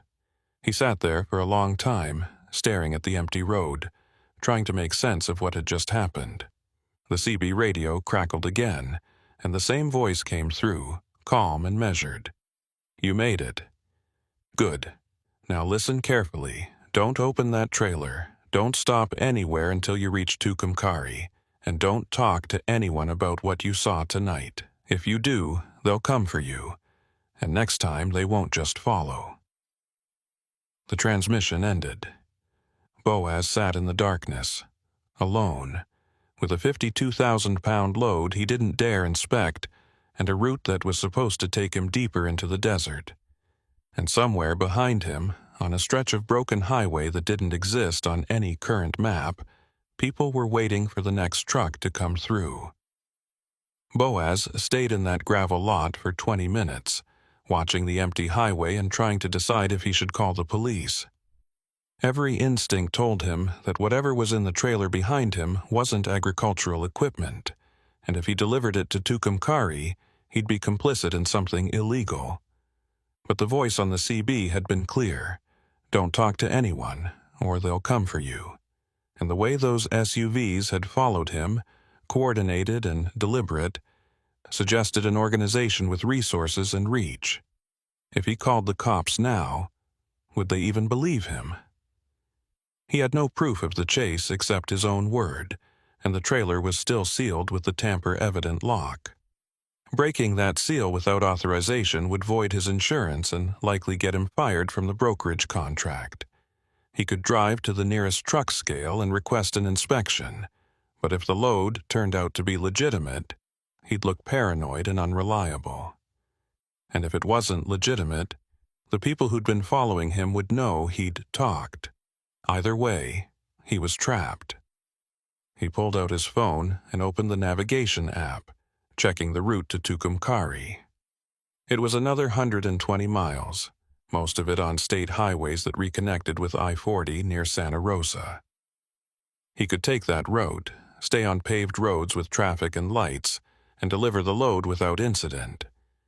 Or he could follow the original route the dispatcher had sent him, which continued east on the old Route 66 alignment for another 60 miles before rejoining the interstate.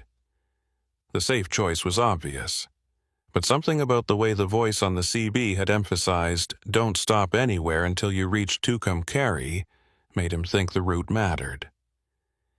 If he deviated from it, if he took the interstate instead of the old highway, would they come after him again? He didn't know, and not knowing was worse than any certainty. He started the Kenworth and pulled back onto the state highway, heading east. He'd follow the route. He'd deliver the load. And then he'd figure out what to do next. The road ahead was smoother now, recently repaved, with functioning streetlights and occasional traffic, mostly local vehicles, a few late-night commuters. Boaz kept his speed at the limit and watched the mirrors, but the SUVs didn't reappear. After 15 miles, the state highway intersected with another section of old Route 66, marked by a weathered brown sign that said, "Historic Route, next exit." He took the exit and found himself back on the broken 2-lane blacktop. The pavement cracked and potholed, the shoulders eroded into gravel. The transition from civilization to abandonment was jarring, like crossing a border into a place that time had forgotten. The headlights picked out more ruined structures as he drove, a collapsed bridge over a dry wash, a line of derelict buildings that might have been a rest stop once, and more broken mile markers, the posts cut or bent, the signs unreadable. He checked the odometer and the route map on his phone. According to the directions, he had another 40 miles of this before the old highway reconnected with I-40. 40 miles of empty desert and crumbling asphalt, with no services, no help, and no way to call for backup if something went wrong. Then, at mile 267, he saw something that made him slow down. There was a figure standing on the side of the road. Boaz brought the Kenworth to a crawl and leaned forward, squinting through the windshield. It was a man, older, maybe 60 or 70, wearing faded jeans and a canvas work jacket. He was holding a flashlight and waving it slowly back and forth, the universal signal for help. Boaz's first instinct was to stop. You didn't leave people stranded in the desert. But the memory of the abandoned Peterbilt and the voice on the CB made him hesitate. What if this was another setup? What if the man was bait, meant to get him out of the truck so they could take the load? He slowed to a stop about 30 feet from the figure and left the engine running, then grabbed the CB handset and tried calling again. Breaker 19, this is eastbound Kenworth on Old Route 66, mile 267. I've got someone flagging me down. Anyone monitoring? Static. He set the handset down and looked at the man again. The figure hadn't moved, just kept waving the flashlight slowly. Boaz unlocked his door and climbed down, keeping the tire iron in his hand and his back to the truck. "You need help?" he called out. The man lowered the flashlight and walked toward him, moving with the slow, deliberate gait of someone who'd spent too many years on his feet. As he got closer, Boaz could see his face, deeply lined, weathered by sun and wind, with sharp eyes that seemed to take in everything at once. "You're hauling a load through here," the man said. It wasn't a question. "Yeah," Boaz said cautiously. "What's it to you?" "It's everything to me," the man said. "My name's Lucian Baird. I used to be a highway inspector for this stretch of Route 66 back before they closed it. Spent 30 years maintaining this road, measuring the markers, checking the pavement. And for the last 20 years, I've been watching what happens to the drivers who come through here at night." Boaz tightened his grip on the tire iron. "What do you mean, what happens to them?" Lucian gestured toward the broken mile markers scattered along the roadside. "You see those? They didn't break by accident. They were cut down deliberately, years ago, to make this stretch of road harder to navigate. No markers means no reference points, no way to know exactly where you are. And when you don't know where you are, you can't report what you see." "Who cut them down?" Boaz asked. "The people who've been using this road to move freight they don't want documented," Lucian said.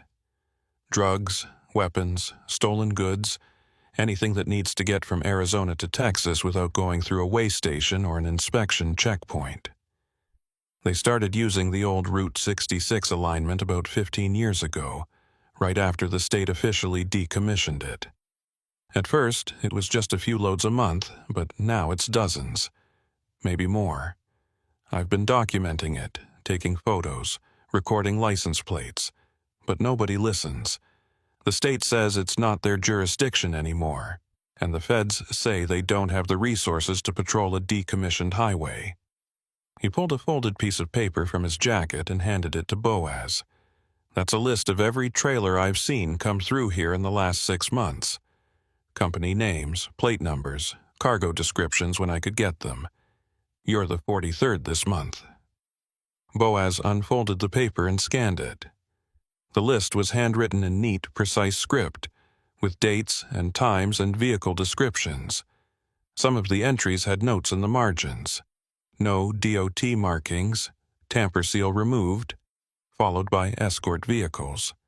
His stomach tightened as he read. "Why are you telling me this?"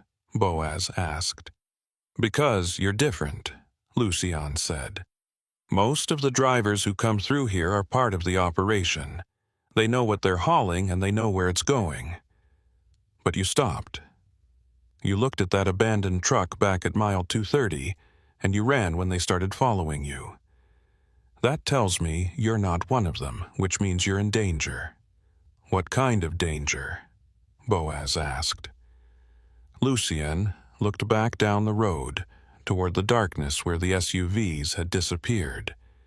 "The kind where you don't make it to Tucumcari," he said. The loads that come through here on the route you're driving, they're not meant to arrive at their listed destinations. They get diverted somewhere along the way, transferred to other vehicles, repackaged and rerouted. The drivers who cooperate get paid and sent on their way. The ones who don't cooperate, well, there's a reason this stretch of road has so many abandoned trucks. Boaz felt his mouth go dry. You're saying they kill drivers who don't play along? I'm saying I've seen 15 trucks abandoned on this road in the last 5 years, Lucian said, and none of the drivers were ever found. Not by the police, not by their families, not by anyone. They just vanished. Boaz looked back at his Kenworth, the trailer sitting dark and silent in the headlights. So what am I supposed to do? I can't just dump the load and walk away. I don't even know what's in there. You don't want to know, Lucian said. Trust me. The best thing you can do is keep driving, deliver the load to Tucumcari like you were told, and never take a job through here again. If you try to open that trailer or report what you've seen, they'll know, and they'll come for you. How will they know? Boaz asked. Lucian pointed at the trailer. Because they're tracking it. Every load that comes through here has a GPS unit hidden inside the trailer frame. I've seen them install the trackers at the pickup points. They know where you are, how fast you're going, and if you stop for longer than a few minutes. If you deviate from the route or try to inspect the cargo, they'll intercept you before you can do anything about it. Boaz felt a chill run down his spine. He walked back to the trailer and ran his flashlight along the underside of the frame, looking for anything that didn't belong. Near the front axle, tucked into a recessed bracket, he found it, a small black box about the size of a deck of cards, with a blinking red LED and a stubby antenna. He reached up and tried to pry it loose, but it was secured with heavy-duty zip ties and industrial adhesive. Don't, Lucian said sharply. If you remove that tracker, they'll know immediately. The signal will go dead, and they'll send someone to find out why. Your only option is to leave it alone and finish the route. Boaz stepped back from the trailer, his mind racing. If the load was being tracked, then everything he did, every stop, every turn, every deviation, was being monitored in real time. Which meant the people running this operation knew exactly where he was right now, knew he'd stopped to talk to Lucian, and were probably deciding what to do about it. He looked at Lucian again. Why are you still here? If you've been documenting this for years and nobody's listening, why haven't you just left? Lucian smiled grimly. Because someone has to keep a record, he said. Someone has to know what's happening out here, even if nobody else cares. I worked this road for 30 years. I measured every mile, inspected every bridge, replaced every marker. This was my highway, and I'm not going to let it die in silence. He turned and started walking back towards the darkness, the flashlight beam bobbing in the night. Good luck, driver. You're going to need it. Boaz climbed back into the Kenworth and sat there for a moment, trying to process everything Lucian had told him. The tracker, the abandoned drivers, the diverted loads, it all painted a picture of an operation far bigger and more dangerous than he'd imagined. And now he was part of it, whether he wanted to be or not. He shifted into gear and started driving, following the route east. The mile markers continued to flash past, broken and illegible, and the road got worse with every mile, potholes deep enough to jolt the entire truck, sections where the pavement had been washed away entirely by flash floods. He kept his speed at 40 and focused on keeping the trailer upright. Around mile 280, he saw lights ahead, not headlights but stationary work lamps, the kind used at construction sites. He slowed down and saw that the road ahead was blocked by a vehicle, a flatbed tow truck with its amber flashers on, parked diagonally across both lanes. A man was standing beside it, wearing grease-stained coveralls and a reflective safety vest. He waved at Boaz to stop. Boaz brought the Kenworth to a halt about 50 feet back and left the engine running. His first thought was that this was another setup, but the tow truck looked legitimate, dented and weathered, with magnetic door signs that read, "Ledbetter Recovery" in faded lettering. He grabbed his flashlight and climbed down, approaching cautiously. The man in the coveralls looked up as he approached. He was younger than Lucian, maybe 45, with a thick build and a face that suggested he'd spent most of his life working outdoors. "You the driver, hauling to Tucumcari?" the man asked. Boaz nodded slowly. "Yeah, what's this about?" "Name's Cormac Ledbetter. I run recovery and towing for this area. Got a call about an hour ago saying you might need assistance out here." "I didn't call anyone," Boaz said. Cormac shrugged. "Dispatcher did. Said you were running a priority load and they wanted to make sure you had support if anything went wrong. Standard procedure for high-value freight." Boaz felt his suspicion deepen. "What kind of support?" "Escort," Cormac said. "I'm supposed to follow you the rest of the way to Tucumcari, make sure you don't have any breakdowns or trouble. They're paying me double rate to stay with you until the load's delivered." Boaz looked at the tow truck, then back at Cormac. "Who called you? Give me a name." "Didn't get a name," Cormac said. "Just a phone number and a credit card. But the payment cleared, so I'm here." He gestured toward the road ahead. "You want to get moving? The sooner we get you to Tucumcari, the sooner I can get home." Boaz didn't move. "How long have you been doing recovery work out here?" 10 years, Cormac said. "Mostly pulling vehicles out of ditches and towing abandoned trucks. There's a lot of those on this stretch. People break down and just walk away." "Ever wonder why so many trucks get abandoned?" Boaz asked. Cormac's expression didn't change, but something shifted in his posture, a subtle tension. "Not my job to wonder," he said. "My job is to clear the road and collect my fee, same as yours." Boaz stared at him for a long moment, trying to read whether Cormac was part of the operation or just another contractor caught in the middle. He couldn't tell. "I don't need an escort," Boaz said finally. "I'm fine on my own." "That's not up to you," Cormac said. "Dispatcher paid for the service, so you're getting the service. Now, get back in your truck and let's move." He walked back to the tow truck and climbed into the cab, starting the engine. Boaz stood there on the broken pavement, watching the amber flashers pulse in the darkness, and realized he had no choice. If he refused to let Cormac follow him, the people tracking the load would know he was resisting. And if Lucian was right about what happened to drivers who didn't cooperate, refusing wasn't an option. He walked back to the Kenworth and climbed in, shifting into gear. Cormac's tow truck pulled to the side and let him pass, then fell in behind him, staying about 100 feet back. Boaz watched it in the mirrors, the headlights steady and unblinking, and tried not to think about what would happen when they reached Tucumcari. The road ahead was dark and empty, and the broken mile markers kept flashing past, silent witnesses to whatever was coming next. They drove for another 40 miles through the desert darkness, Boaz in the lead with Cormac's tow truck following at a constant distance behind.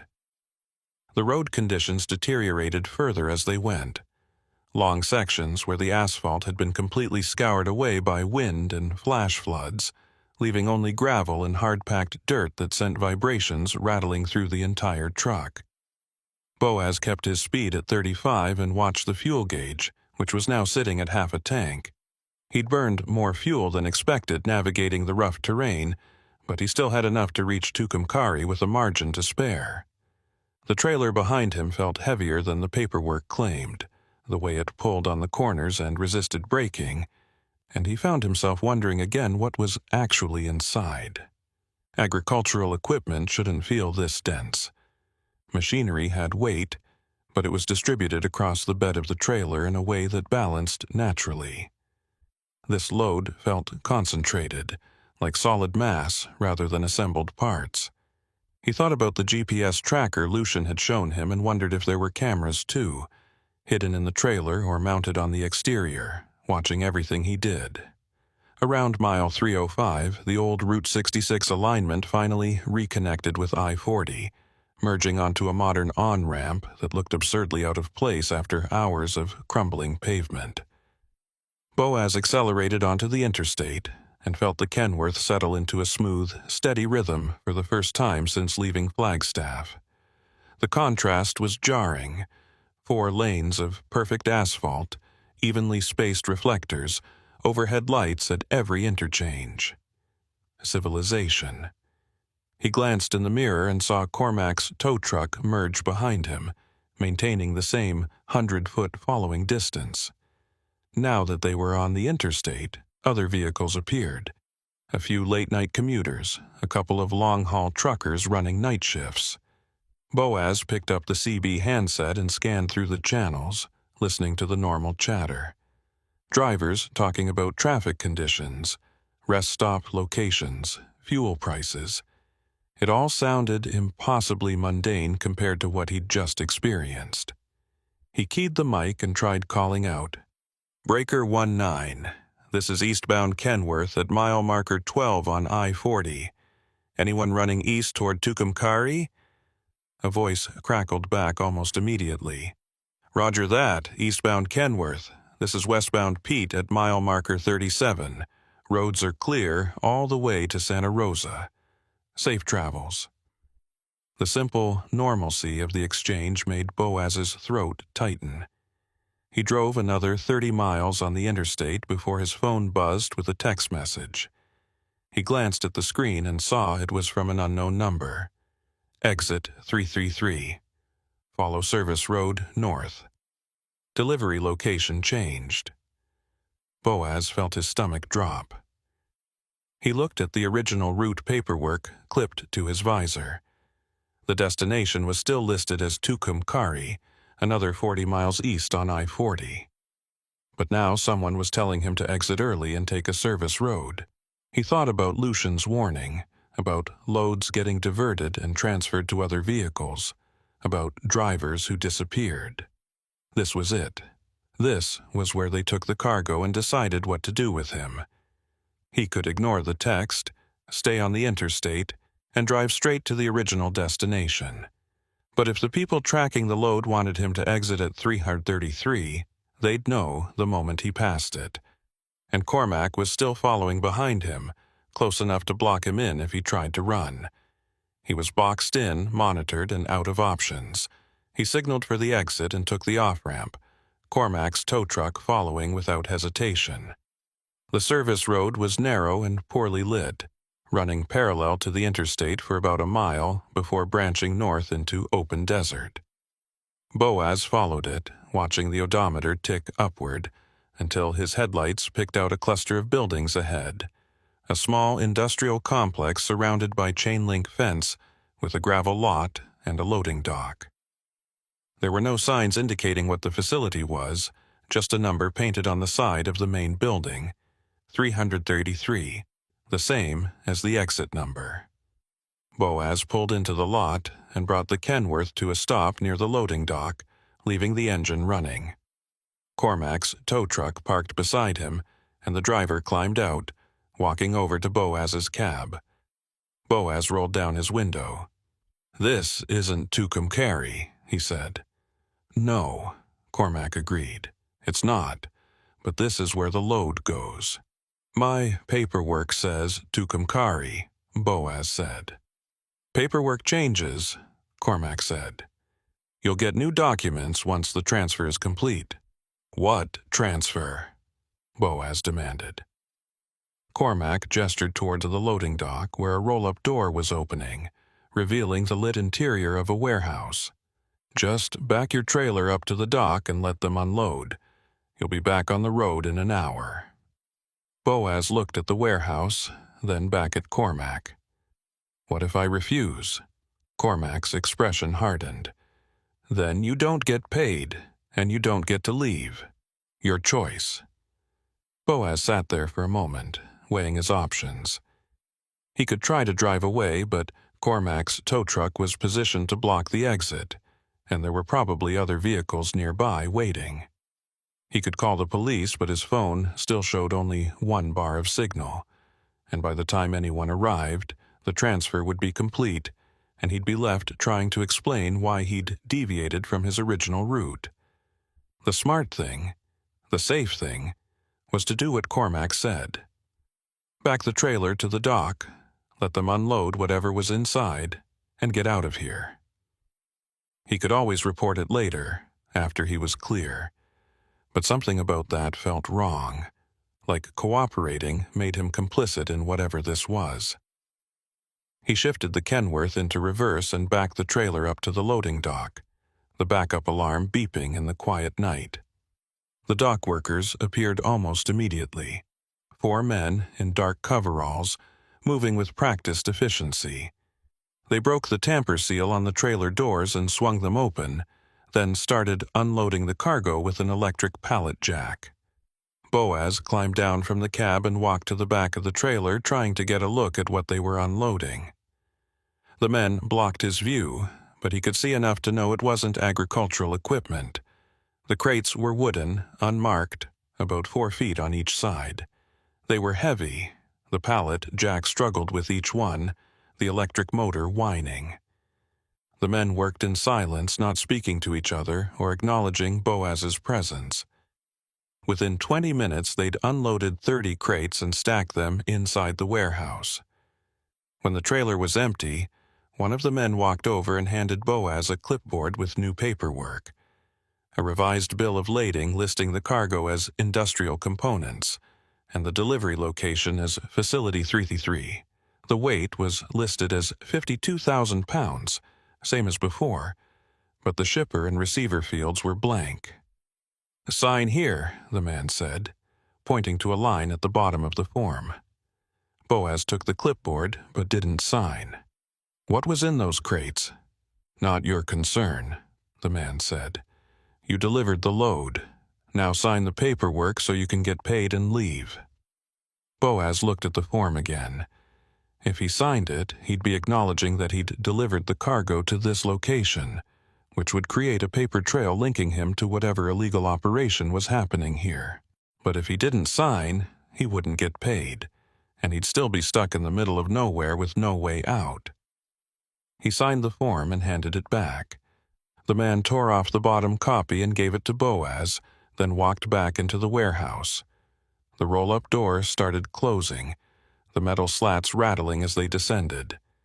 Within seconds, the dock was empty and dark again, like nothing had happened. Cormac walked over, his hands in his pockets. "Good job," he said. "You did what you were supposed to. Now get back on the interstate and head to Tucumcari. Your dispatcher will have your next load by the time you arrive." "What was in those crates?" Boaz asked. Cormac smiled thinly. "Agricultural equipment, just like the paperwork said." "Bullshit," Boaz said. "That wasn't farm machinery. That was something else." "Then it's a good thing you signed the delivery form and can't prove otherwise," Cormac said. He walked back to his tow truck and climbed in, starting the engine. Boaz stood there in the gravel lot, holding the revised bill of lading, watching Cormac drive away. The industrial complex behind him was dark and silent. No lights in the windows, no indication that anyone was still inside. He walked back to his Kenworth and climbed into the cab, sitting there in the darkness with the engine idling. He pulled out his phone and took photos of the revised paperwork, the warehouse number and the surrounding area. Then he opened his contacts and found the number for the brokerage firm that had booked him on this load. He called it, even though it was past midnight, and wasn't surprised when it went straight to voicemail. He left a message. "This is Boaz Whitlock, driver ID 7249. I just delivered a load to an unauthorized location that wasn't on my original route. I need to speak to someone about this immediately. Call me back." He ended the call and sat there, waiting. His phone didn't ring. He tried calling again and got the same voicemail. He tried the dispatcher who'd originally contacted him, but that number went to a disconnected message. It was like the entire brokerage had vanished. He opened his banking app and checked his account balance, wondering if the payment for the load had been processed. It hadn't. The balance was the same as it had been yesterday. He refreshed the app and checked again. Still nothing. A cold realization settled over him. He wasn't going to get paid for this load. The whole thing had been a setup, designed to move illegal cargo using an unknowing driver who could be blamed if anything went wrong. He thought about Lucian's list of abandoned trucks, the drivers who'd vanished without a trace. He thought about the voice on the CB warning him not to open the trailer, not to talk to anyone, not to deviate from the route. And he realized that the only reason he was still alive and free was because he'd done exactly what they wanted. He'd picked up the load, driven the route, delivered the cargo, and signed the paperwork. He'd made himself useful. But now that the delivery was complete, he was a liability, a witness, someone who knew too much and had documentation to prove it. He needed to get out of New Mexico fast, before whoever was running this operation decided he was more trouble than he was worth. He shifted the Kenworth into gear and pulled out of the lot, heading back toward I-40. But instead of continuing east toward Tucumcari, he took the westbound on-ramp, heading back the way he'd come. If they were tracking the trailer, they'd know he'd gone the wrong direction. But the trailer was empty now, and he didn't care. He needed distance and time to figure out his next move.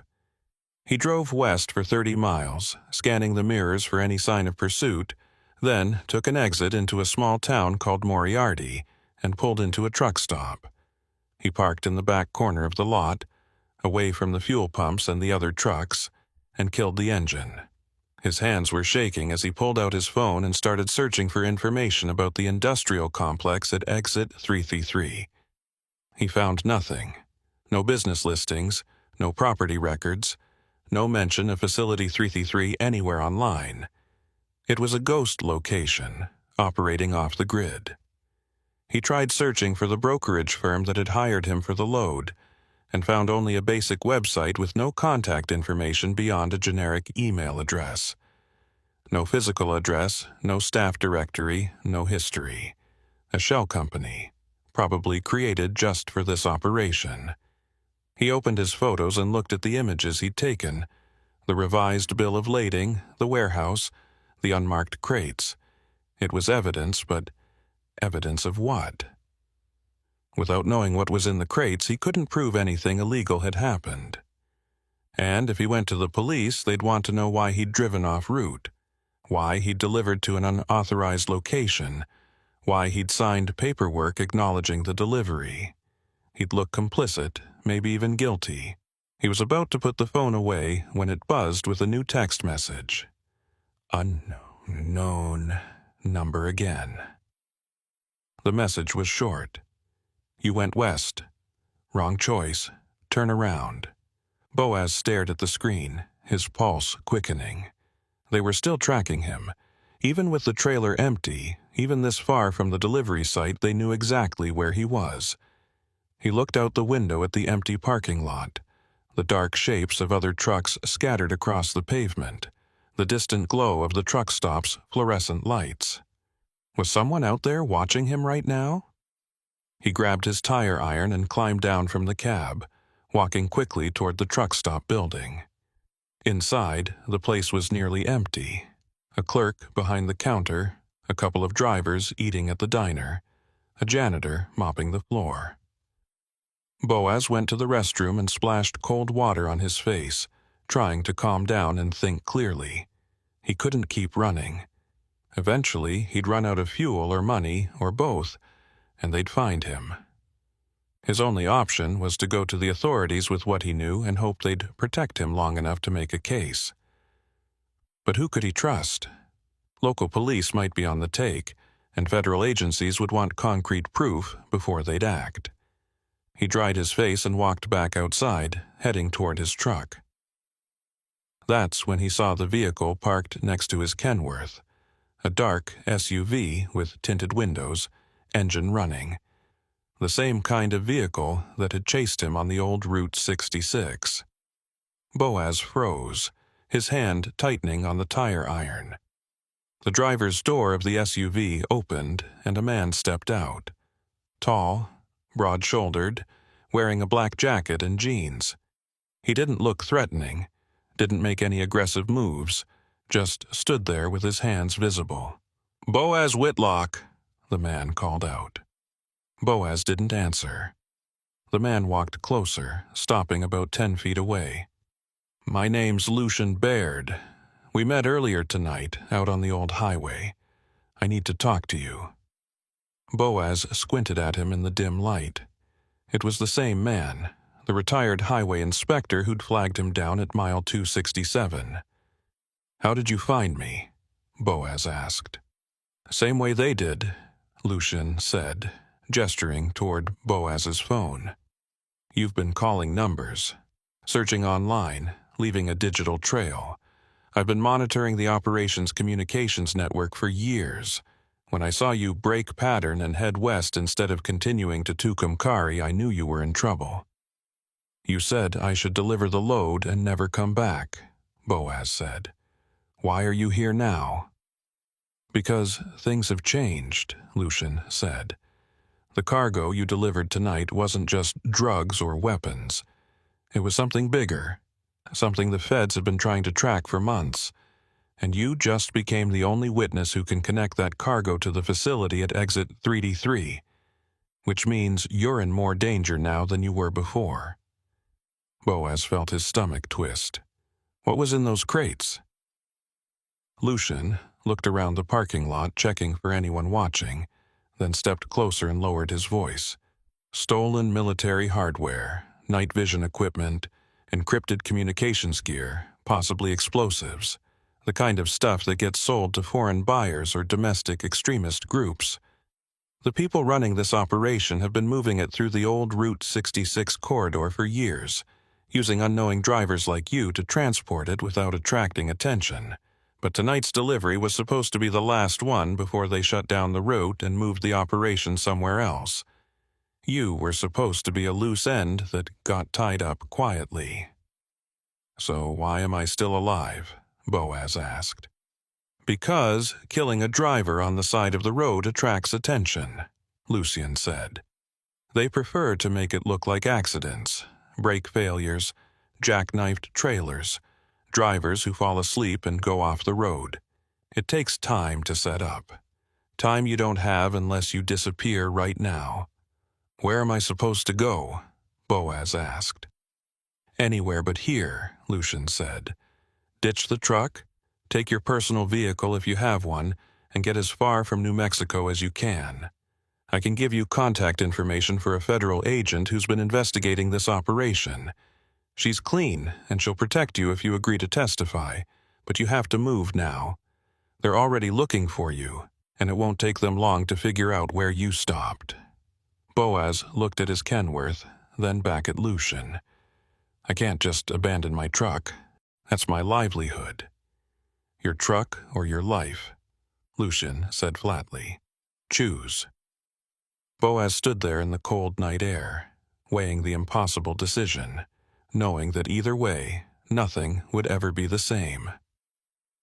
Boaz stood in that truck stop parking lot for what felt like an eternity, but was probably only 30 seconds, looking between Lucian and his Kenworth. The truck represented everything he'd worked for over the last 15 years. His independence, his income, his entire adult life reduced to 18 wheels and a diesel engine. Walking away from it felt like surrendering, like admitting defeat. But Lucian's expression left no room for argument. This wasn't a negotiation. It was survival. "I need to grab my things," Boaz said finally. 5 minutes, Lucian said. "That's all you get.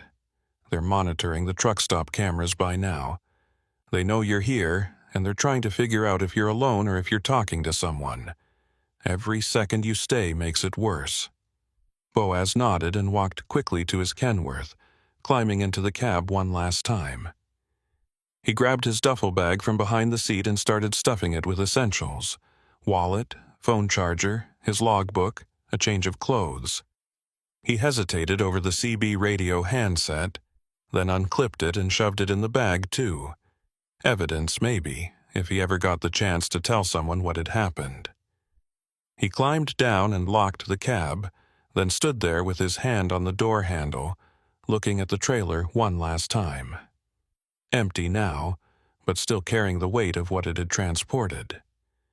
He thought about taking photos of the truck and trailer numbers, documenting everything before he walked away. But Lucian was already gesturing urgently from beside the SUV. Time was up. Boaz walked over and threw his duffel into the back seat, then climbed into the passenger side. Lucian pulled out of the parking lot immediately, heading south on a service road that paralleled the interstate. "Where are we going?" Boaz asked. "Albuquerque," Lucian said. "There's a federal building there with agents who've been investigating this operation. I've been feeding them information for months, but they've never had a witness who could testify about the delivery process. You're the first driver who got away with enough evidence to make a case." "What evidence?" Boaz said. "I signed paperwork saying I delivered to Facility 33. That makes me complicit." "It makes you a witness," Lucian corrected. "You didn't know what you were transporting, and you can testify about how the operation works, the route, the tracking, the diversion to an unauthorized facility. That's more than the feds have had to work with before." Boaz looked out the window at the dark desert rushing past. "What about Cormac? The tow truck driver, is he part of this?" "Probably," Lucian said. "But he's small-time, a contractor who gets paid to escort loads and make sure drivers don't deviate from the route. He might not even know what's being transported. The real players are the ones coordinating the logistics, the dispatchers, the warehouse operators, whoever's buying the stolen military hardware. Cormac's just a tool." "And the voice on the CB?" Boaz asked. "The one who warned me not to stop?" Lucian was quiet for a moment. "That might have been me," he said finally. "I monitor the CB frequencies out on the old Route 66. When I saw you stopping at that abandoned Peterbilt, I tried to warn you off before you got too involved. Didn't work." Boaz felt a chill. "You've been watching this whole time?" "Not watching," Lucian said. "Documenting. There's a difference. I don't have the resources to stop what's happening out there. All I can do is record it and hope that eventually someone with authority will care enough to act." They drove in silence for another 20 miles. Then Lucian's phone buzzed with a notification. He glanced at it, and his jaw tightened. "What?" Boaz asked. "They found your truck," Lucian said. "There's a message on one of the encrypted channels I've been monitoring. They're sending someone to the truck stop right now to check if you're still there. And when they find out I'm not, then they'll start looking for you," Lucian said. "Which is why we need to get you to the federal building as fast as possible. Once you're inside and under protection, they can't touch you without exposing themselves." He accelerated, pushing the SUV up to 80 on the empty highway. Boaz gripped the door handle and tried to steady his breathing. His phone buzzed in his pocket, and he pulled it out to see another text from the unknown number. "Last chance. Return to your truck. Drive to Tucumcari. We'll forget this happened." He showed the message to Lucian.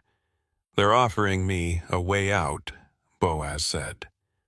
"They're lying," Lucian said flatly. "They just want to know if you're still responding to messages. Don't reply. Turn off your phone and remove the battery if you can." Boaz powered down his phone and pulled off the back panel, removing the battery. The screen went dark. "How did you know they'd come after me?" he asked. Because this isn't the first time, Lucian said.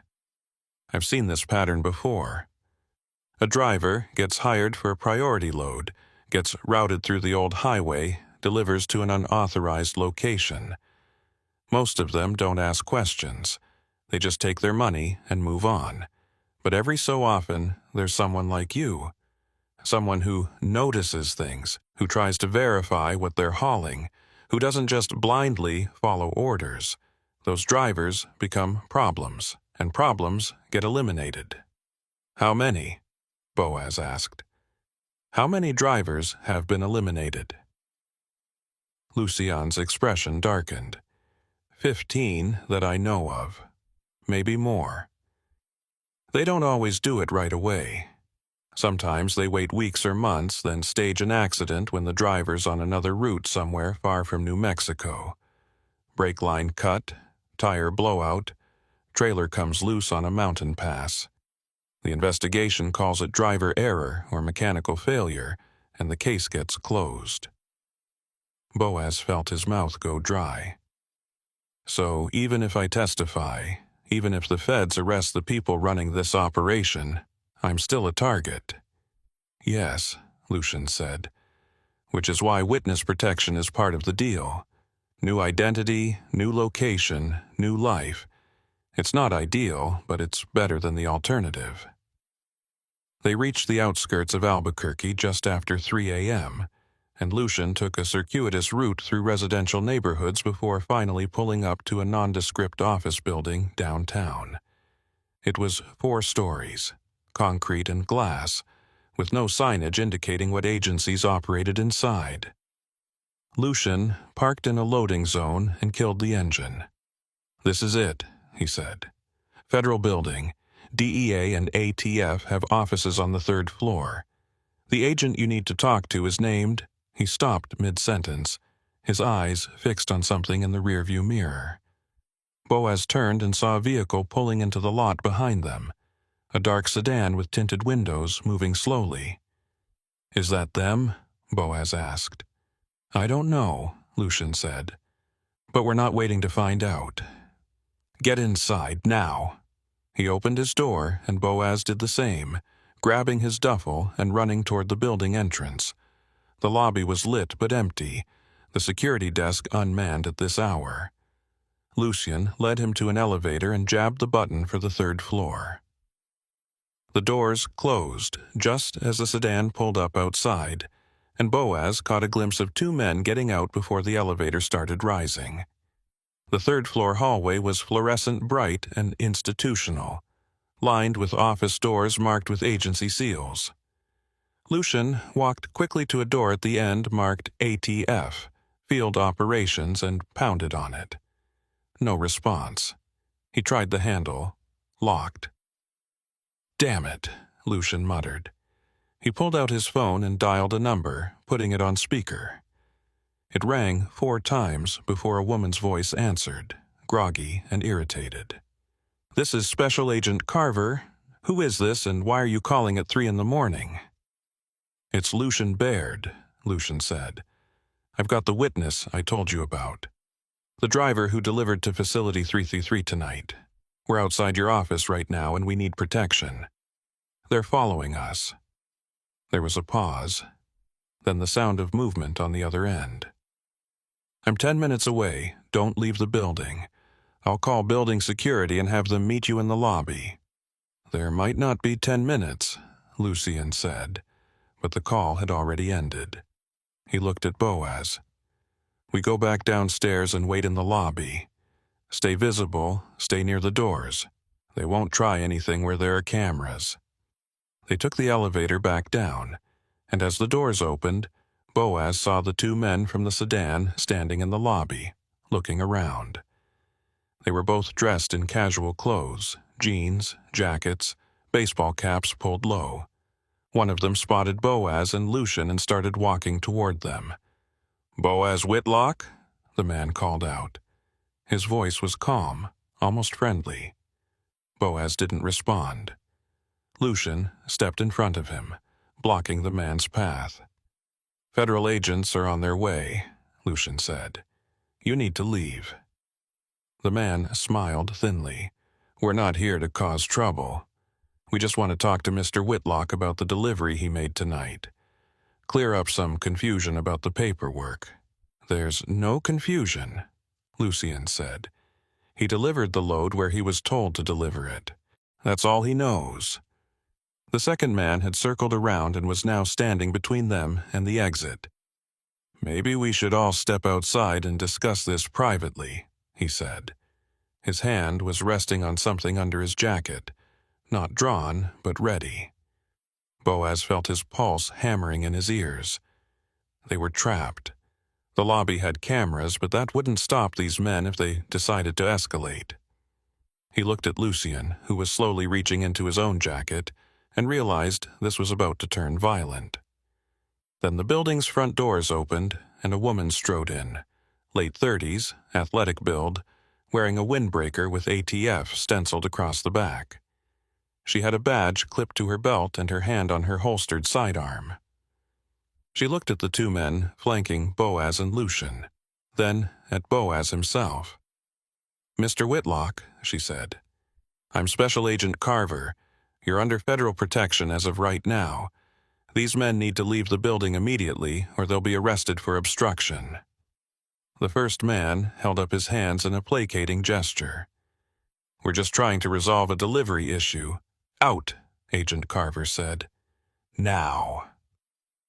The two men looked at each other, some unspoken communication passing between them, then turned and walked toward the exit. The second man paused at the door and looked back at Boaz. "We know where your truck is," he said quietly. "We know where your family is. Think about that before you say anything stupid." Then they were gone, disappearing into the pre-dawn darkness. Agent Carver watched them through the glass doors for a moment, then turned to Boaz and Lucien. "Upstairs," she said. "We have a lot to talk about." The next 6 hours were a blur. Agent Carver took Boaz's statement in a secure interview room, recording everything he said about the load, the route, the diversion to Facility 333, the cargo he'd seen being unloaded.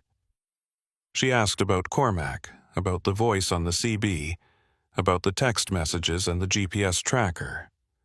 Boaz told her everything, holding nothing back. When he was done, she leaned back in her chair and rubbed her eyes. "This corroborates what Lucien's been telling us for months," she said. "But it's still not enough for warrants. We need physical evidence, the cargo itself, or documentation that links specific individuals to the facility. What you've given us is testimony, which is valuable, but it won't hold up in court without corroboration." "What about the tracker on my trailer?" Boaz asked. "Can't you use that to prove they were monitoring me?" "The tracker's probably been removed by now," Agent Carver said. "And even if we recovered it, it doesn't prove criminal intent. They could claim it was a standard security measure for high-value freight. We need more." Boaz felt exhaustion and frustration washing over him in equal measure. "So what do I do now? Just sit here while they figure out how to kill me?" "You enter witness protection," Agent Carver said. "We relocate you, give you a new identity, set you up somewhere far from here. You stay off the grid until we can build a case strong enough to prosecute. It might take months, maybe years, but it's the only way to keep you safe." "And my truck?" Boaz asked. "My livelihood?" "Gone," Agent Carver said bluntly. "You can't go back to trucking, not under your real name. That's the trade-off, your life in exchange for your old life." Boaz sat there in the sterile interview room, under the harsh fluorescent lights, and felt the weight of what he was losing settle over him like a physical thing. His truck, his roots, his independence, all of it gone because he'd taken one job from the wrong broker. He thought about the 15 other drivers Lucien had mentioned, the ones who'd disappeared over the years. How many of them had sat in rooms like this, making the same impossible choice?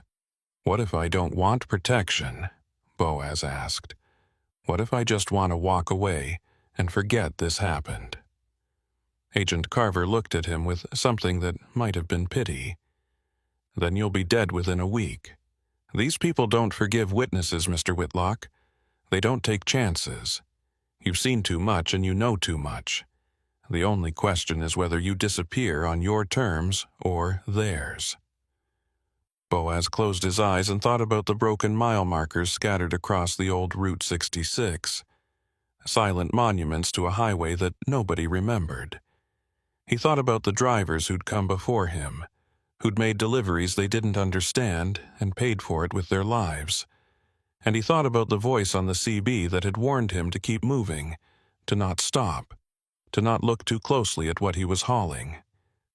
That voice had been Lucian, trying to save him from a fate he hadn't seen coming. "Okay," Boaz said finally. "I'll do it. I'll take the protection." Agent Carver nodded and stood up. "We'll start the process today. You'll be moved to a safe house while we arrange your relocation. In the meantime, don't contact anyone from your old life.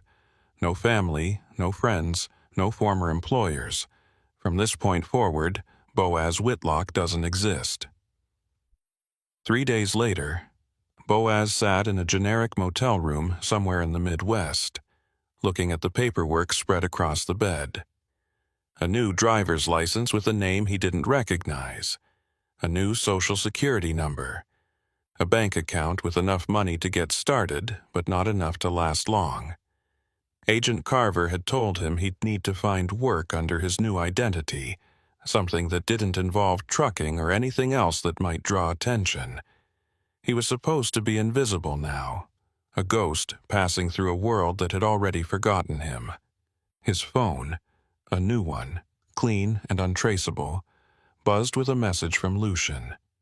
They raided Facility 333 last night, found evidence of the military hardware shipments. Arrests coming soon. You did the right thing. Boaz read the message twice, then deleted it. Doing the right thing was supposed to feel satisfying, redemptive, like justice had been served. But all he felt was empty. He thought about his Kenworth sitting abandoned in that truck stop parking lot, probably already impounded or sold at auction. He thought about the routes he'd driven for years, the landscapes he'd memorized, the truck stops where everyone knew his name. All of it was gone now, erased like the mile markers on the old highway.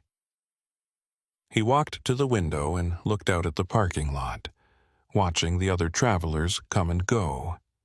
Families loading luggage into minivans, business people checking their phones, truckers pulling in for the night.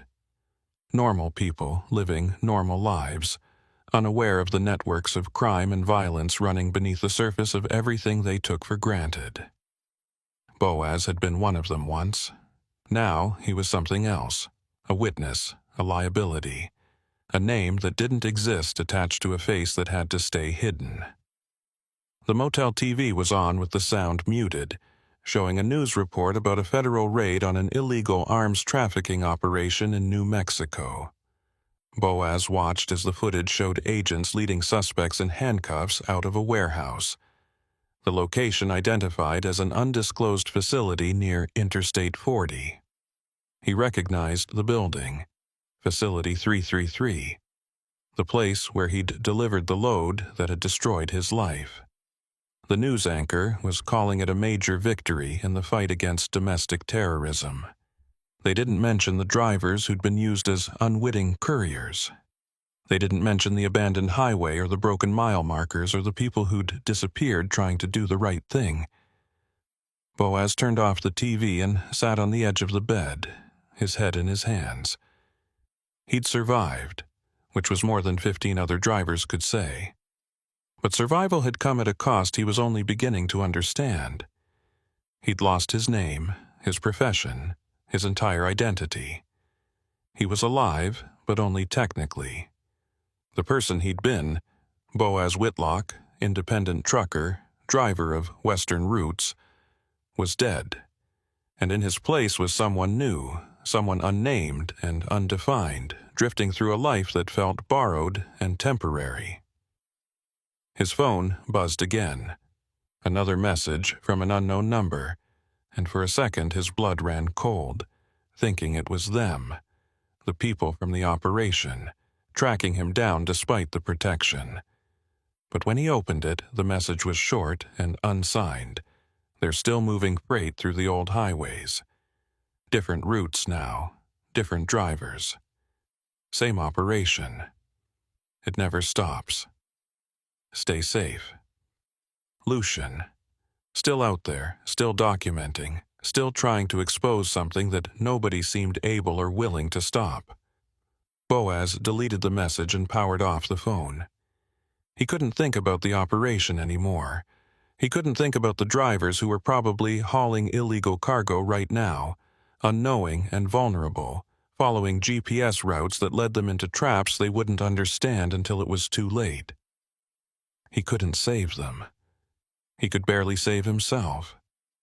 He lay back on the motel bed and stared at the ceiling, listening to the sound of trucks on the nearby interstate, the low rumble of diesel engines, the hiss of air brakes, the endless rhythm of freight moving across the country. It was a sound he'd lived with for 15 years, a sound that used to mean freedom and independence. Now it just sounded like a warning. He closed his eyes and tried to sleep, but all he could see were the broken mile markers stretching into the darkness, the road ahead unmarked and unmeasured, leading nowhere he wanted to go.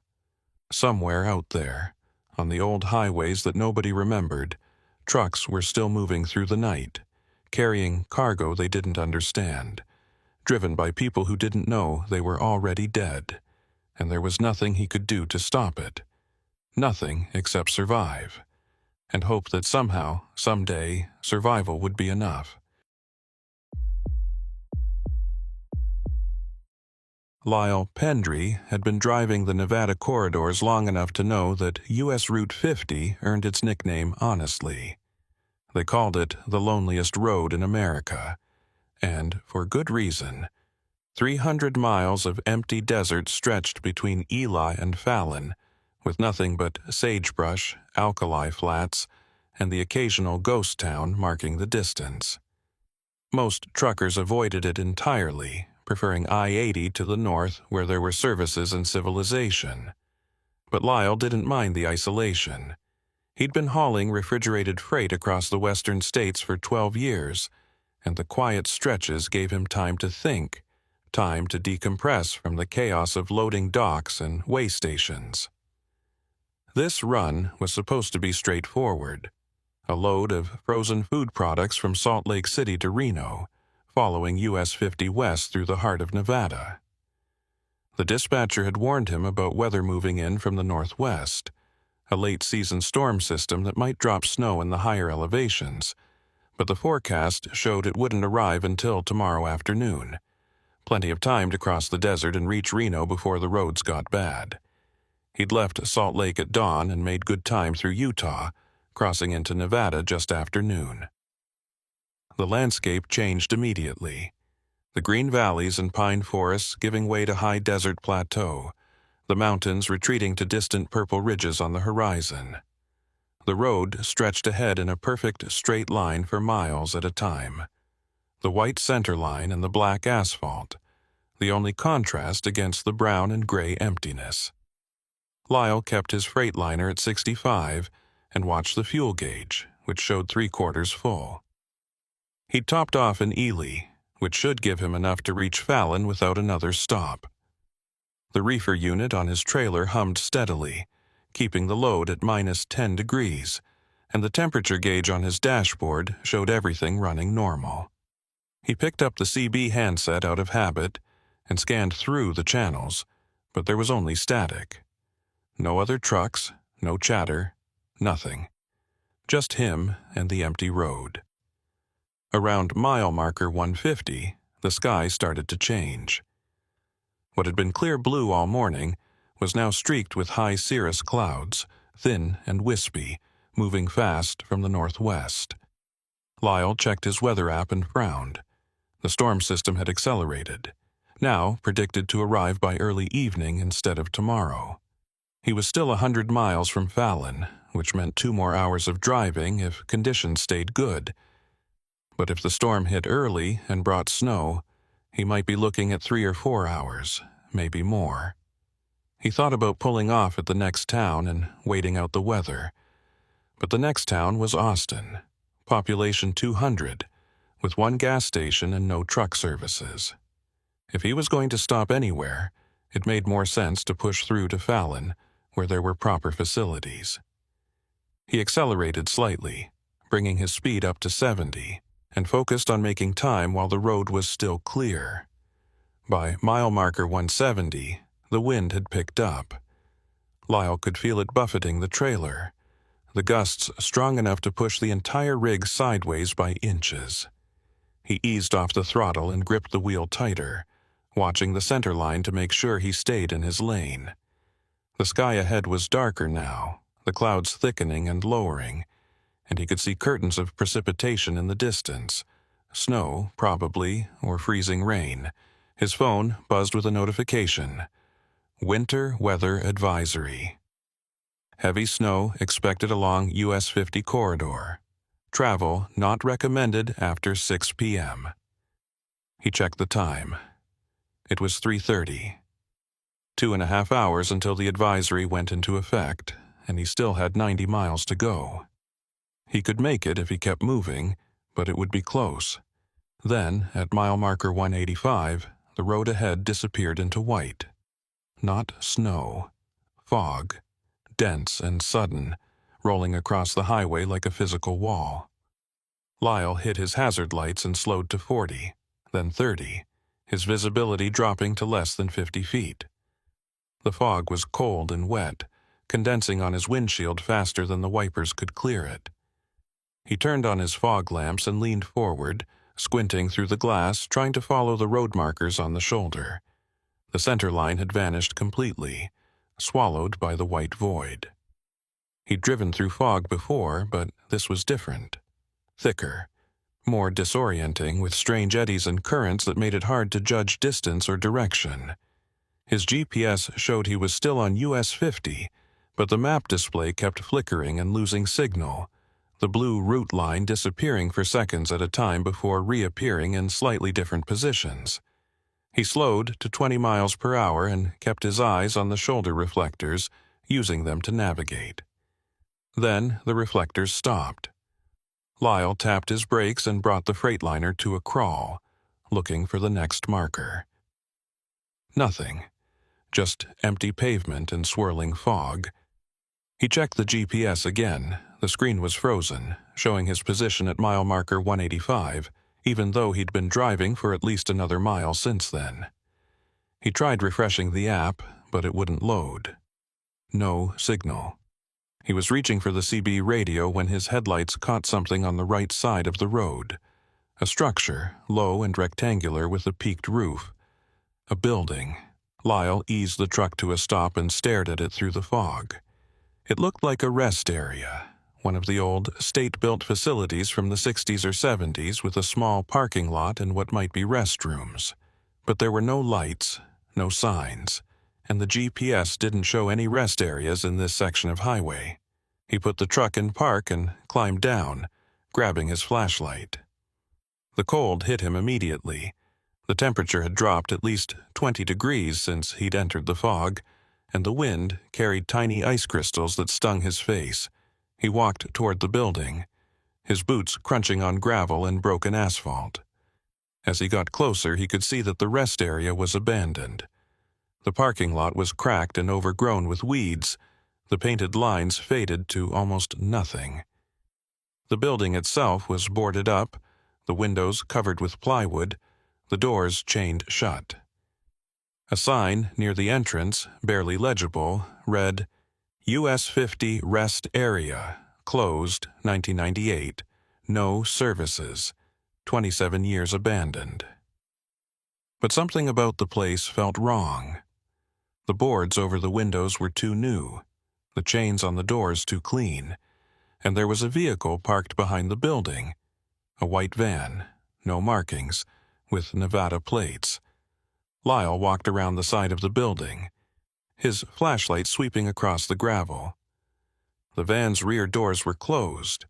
but there were fresh tire tracks leading away from it, heading toward a service road that branched off from the rest area and disappeared into the fog. He tried the van's doors, locked. He peered through the tinted windows but couldn't see anything inside.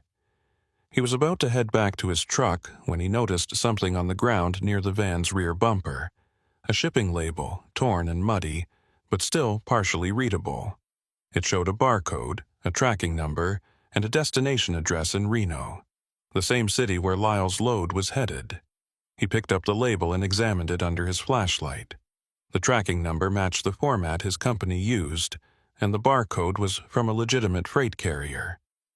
But the destination address wasn't a warehouse or distribution center. It was a P.O. box. He folded the label and put it in his pocket, then walked back to his truck. Something was happening at this abandoned rest area, something recent and ongoing, and whatever it was, it involved freight shipments to Reno. He climbed into the cab and started the engine, intending to get back on the highway and put distance between himself and this place. But as he shifted into drive, his headlights picked out something new. Tire marks in the gravel, leading from the parking lot back onto US 50, heading west. Fresh marks, made within the last hour. Someone had been here recently, and they were ahead of him on the road. Lyle drove through the fog for another 10 miles, following the faint tire tracks on the wet pavement when he could see them, navigating by instinct when he couldn't. The visibility hadn't improved. If anything, it had gotten worse. The fog now mixed with sleet that rattled against his windshield and turned the road surface slick. His speed had dropped to 15 miles per hour, and the reefer unit on his trailer was working overtime to maintain temperature in the deteriorating conditions. He kept checking his mirrors for headlights behind him, but there was only white emptiness. Whoever had left those tire tracks at the rest area was still somewhere ahead, invisible in the storm. Around what he estimated was mile marker 195, though his GPS was still frozen, he saw brake lights materialize out of the fog, 2 red dots hanging in the white void. He eased off the throttle and brought the Freightliner to a stop about 50 feet back, leaving his hazards on. The vehicle ahead wasn't moving. Lyle grabbed his flashlight and climbed down again, the cold even more brutal now, the wind driving sleet horizontally across the highway. He walked forward slowly, his boots crunching on the ice-covered asphalt. The vehicle was a highway patrol cruiser, parked at an angle across the right lane with its light bar dark. The driver's door was open and the engine was running, exhaust steaming in the frozen air. Lyle approached cautiously and called out, "Highway Patrol, you need assistance?" No response. He reached the door and shined his flashlight inside. The cab was empty, but the heater was on full blast and a clipboard sat on the passenger seat with paperwork still clipped to it. He picked it up and saw it was a vehicle inspection form, partially filled out, dated today. The officer's name was printed at the top. Sergeant Orrin Talmadge. The inspection form listed a vehicle description: white van, no plates, commercial cargo area, and a location: US 50 rest area, MM 185. The same rest area Lyle had just left. The same white van he'd seen parked behind the building. Talmadge had been there, had documented the van, and then had driven west on US 50. But now his cruiser was abandoned on the highway with the engine running and no sign of the officer. Lyle looked around, sweeping his flashlight across the fog-shrouded landscape. The desert on either side of the highway was flat and featureless, offering no place to hide or take shelter. There were no buildings, no vehicles, nothing that would explain where Talmadge had gone. Then Lyle noticed something on the pavement near the cruiser's rear bumper. Boot prints, leading away from the vehicle and off the shoulder into the desert. He followed them with his flashlight beam for about 30 feet before they disappeared into a shallow wash. Lyle walked to the edge of the wash and looked down. The bottom was filled with running water, maybe 6 inches deep, flowing fast from the storm runoff. and lying half-submerged in the water was something dark and rectangular, a case or a box. Lyle climbed down carefully, his boots slipping on the wet rocks, and retrieved it. It was a hard shell case, black plastic, latched but not locked. He carried it back up to the highway and set it on the hood of the patrol cruiser, then opened it. Inside were documents, dozens of them, organized in clear plastic sleeves.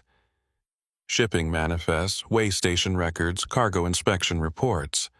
All of them dated within the last 6 months, and all of them related to freight moving through the US 50 corridor.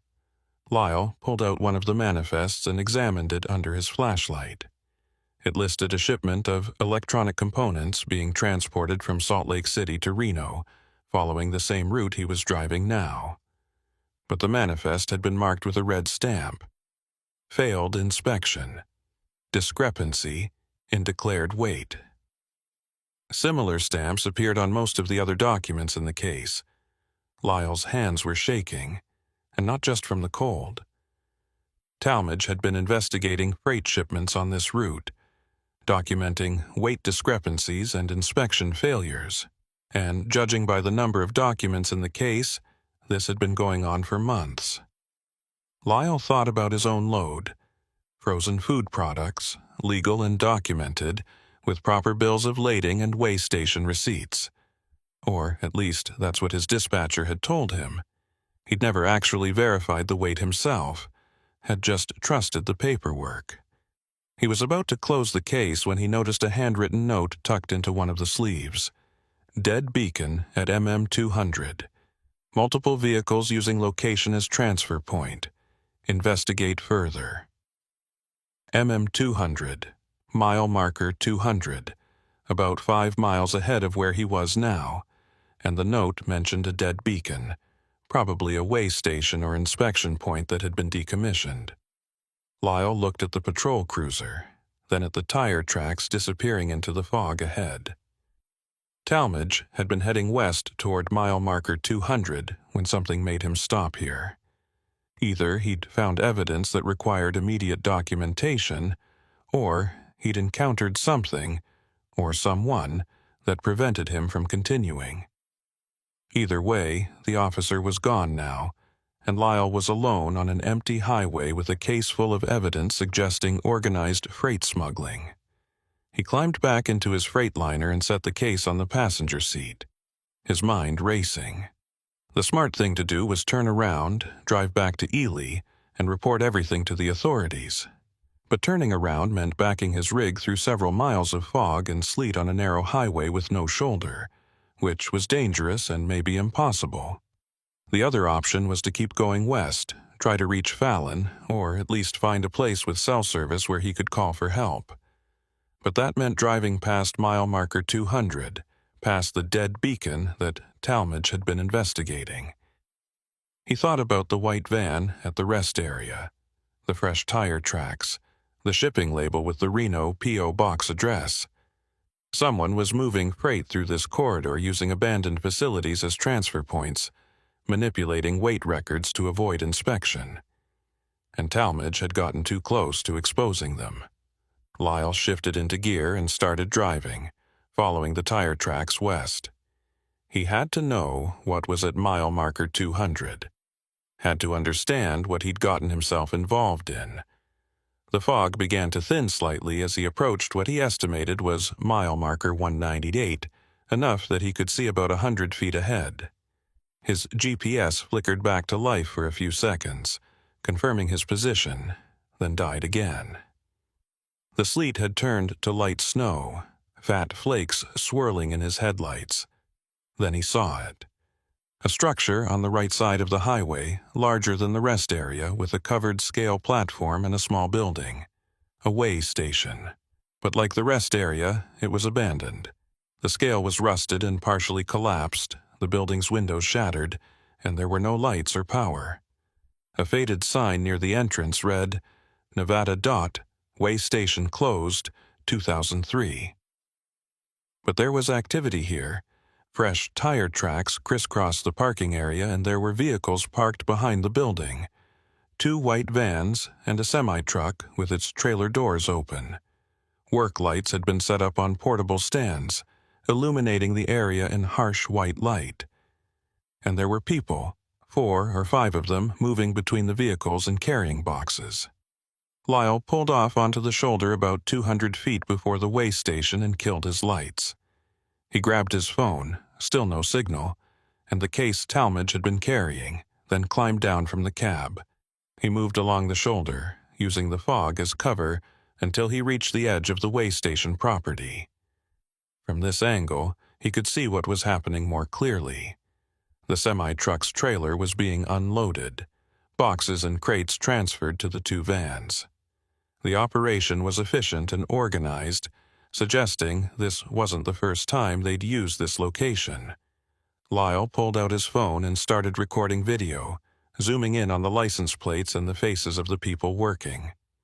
One of them stood out. A woman, older, maybe 60, wearing a custodian's uniform with a name tag. He couldn't read the tag from this distance, but something about her presence felt wrong. She wasn't loading boxes or supervising the transfer. She was just standing near the way station building, watching the highway like she was acting as a lookout. Then she turned and looked directly at where Lyle was crouching, and he realized with a jolt of fear that she'd seen him. The woman raised her hand and pointed, and the others stopped working and looked in his direction. Lyle didn't wait. He turned and ran back toward his truck, his boots slipping on the icy pavement. Behind him, he heard shouting and the sound of engines starting. He reached the Freightliner and climbed in, throwing the case onto the passenger seat and starting the engine. The headlights of the vans swung toward him as they pulled out of the way station, accelerating fast. Lyle shifted into gear and hit the throttle, the Freightliner lurching forward into the fog. Lyle pushed the Freightliner as hard as he dared through the fog and snow, the speedometer climbing to 45, then 50.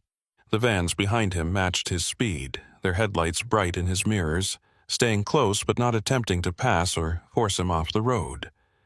They were hurting him, keeping him moving west, and Lyle realized with growing dread that they weren't trying to stop him. They were driving him toward something. He grabbed the CB handset and tried every channel, calling for help, identifying his location as best he could. All he got back was static and interference, like something was blocking the signal. His phone still showed no service. He was cut off, alone, with 2 vehicles pursuing him and no way to call for help. The GPS flickered back on for a moment, showing his position at mile marker 210, then died again. 10 miles past the way station, 30 miles from Fallon. If he could just maintain this speed and keep ahead of them, he might reach civilization before they made their move. But the fuel gauge was dropping faster than it should, the needle sitting just above a quarter tank. The combination of heavy acceleration and the reefer unit running in cold weather was burning diesel at an unsustainable rate. Then the vans fell back, their headlights receding in his mirrors until they disappeared into the fog. Lyle didn't slow down. If anything, he accelerated, pushing the Freightliner up to 60, his eyes locked on the road ahead. The absence of pursuit was almost worse than being chased. It meant they'd accomplished whatever they needed to, or they knew something he didn't about what was waiting ahead. Mile marker 215 flashed past, then 220. The fog was lifting slightly, the visibility improving to maybe 200 feet. Lyle could see the road curving ahead, following the contour of a low ridge, and then, on the right side of the highway, he saw lights. A rest area, this one with functioning lamps illuminating a parking lot and a modern-looking building. A legitimate facility, still in operation. He took the exit without hesitation and pulled into the lot, bringing the Freightliner to a stop near the building entrance. The parking area was empty except for one vehicle, a maintenance truck with Nevada DOT markings. Lyle climbed down and ran toward the building, Talmadge's evidence case clutched under his arm. The rest area's main door was unlocked, and he pushed through into a well-lit lobby with restrooms on one side and vending machines on the other. The place looked clean and maintained, but there was no one at the information desk. He called out, "Hello? Anyone here? I need help. I'm being followed." Footsteps echoed from the hallway leading to the back offices, and a woman appeared. She was in her 60s, wearing a blue custodian's uniform with a name tag that read, Vera Larkspur, the same woman he'd seen at the way station. Lyle froze, his hand tightening on the case. Vera smiled, but there was no warmth in it. "Mr. Pendry," she said calmly, "we've been expecting you." "How do you know my name?" Lyle asked, backing toward the door. "Because we know everything that moves through this corridor," Vera said. "Every truck, every load, every driver. We've been tracking you since you left Salt Lake City this morning, and we've been very patient, waiting for you to lead us to Sergeant Talmadge's evidence." She gestured toward the case under his arm. "That's what you found in his cruiser, isn't it? The documents he's been collecting for months." Lyle looked at the door behind him, calculating whether he could make it back to his truck before she stopped him. But then he heard engines outside, the two vans, pulling into the parking lot, blocking his Freightliner. He was trapped. "What did you do to Talmadge?" Lyle asked. "Nothing permanent," Vera said. "He's alive, just detained somewhere he can't interfere with our operations. We don't kill law enforcement unless absolutely necessary. Too much attention, too many questions. But civilians are different. Truck drivers disappear on these roads all the time. Accidents, breakdowns, exposure. Nobody thinks twice about it."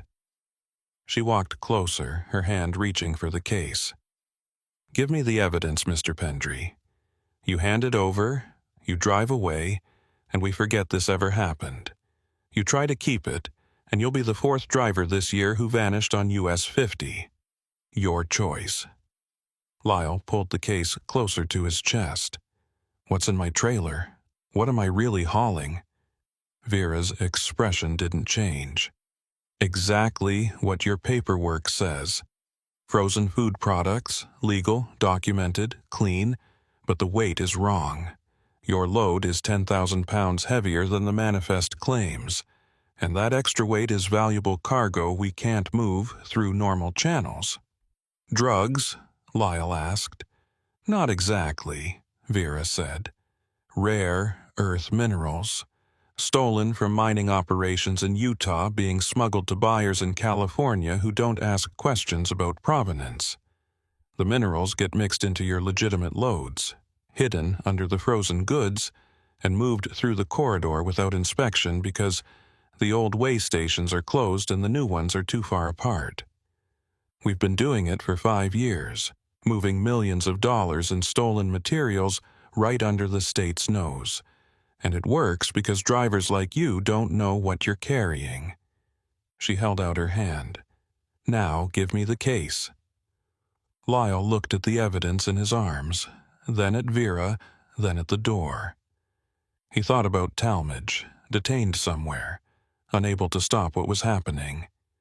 He thought about the 15 other trucks Vera's operation had probably been using, their drivers all unknowing accomplices in a smuggling ring. And he thought about what would happen if he handed over the evidence. Vera would let him go, and the operation would continue, and nothing would change. But if he refused, he'd end up like the other drivers who'd vanished. Either way, he lost. He made his decision.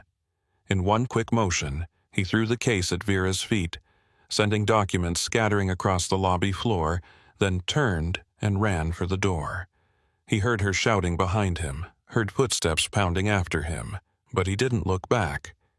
He burst out into the cold air and sprinted toward his Freightliner. The vans were parked in front of it, but the men inside were just climbing out, not expecting him to run. Lyle reached his truck and vaulted into the cab, starting the engine and throwing it into reverse. The Freightliner lurched backward, the trailer jackknifing slightly, and he corrected hard, swinging the wheel. The vans tried to reposition to block him, but he was faster, accelerating forward and cutting across the empty parking spaces. He crashed through a low chain barrier at the edge of the lot and bounced back onto the highway, the suspension groaning. In the mirror, he saw the vans scrambling to follow, Vera standing in the rest area entrance, watching. He didn't care about the evidence anymore. He just needed to get away, to reach Fallon, to find someone who would listen. The fog had lifted almost entirely now, and Lyle could see the road ahead stretching clear for miles. He pushed the Freightliner to 70, then 75, the engine straining. The fuel gauge needle was hovering just above empty, the low fuel warning light blinking. He had maybe 10 miles left before the tank ran dry. But Fallon was only 20 miles away. So close.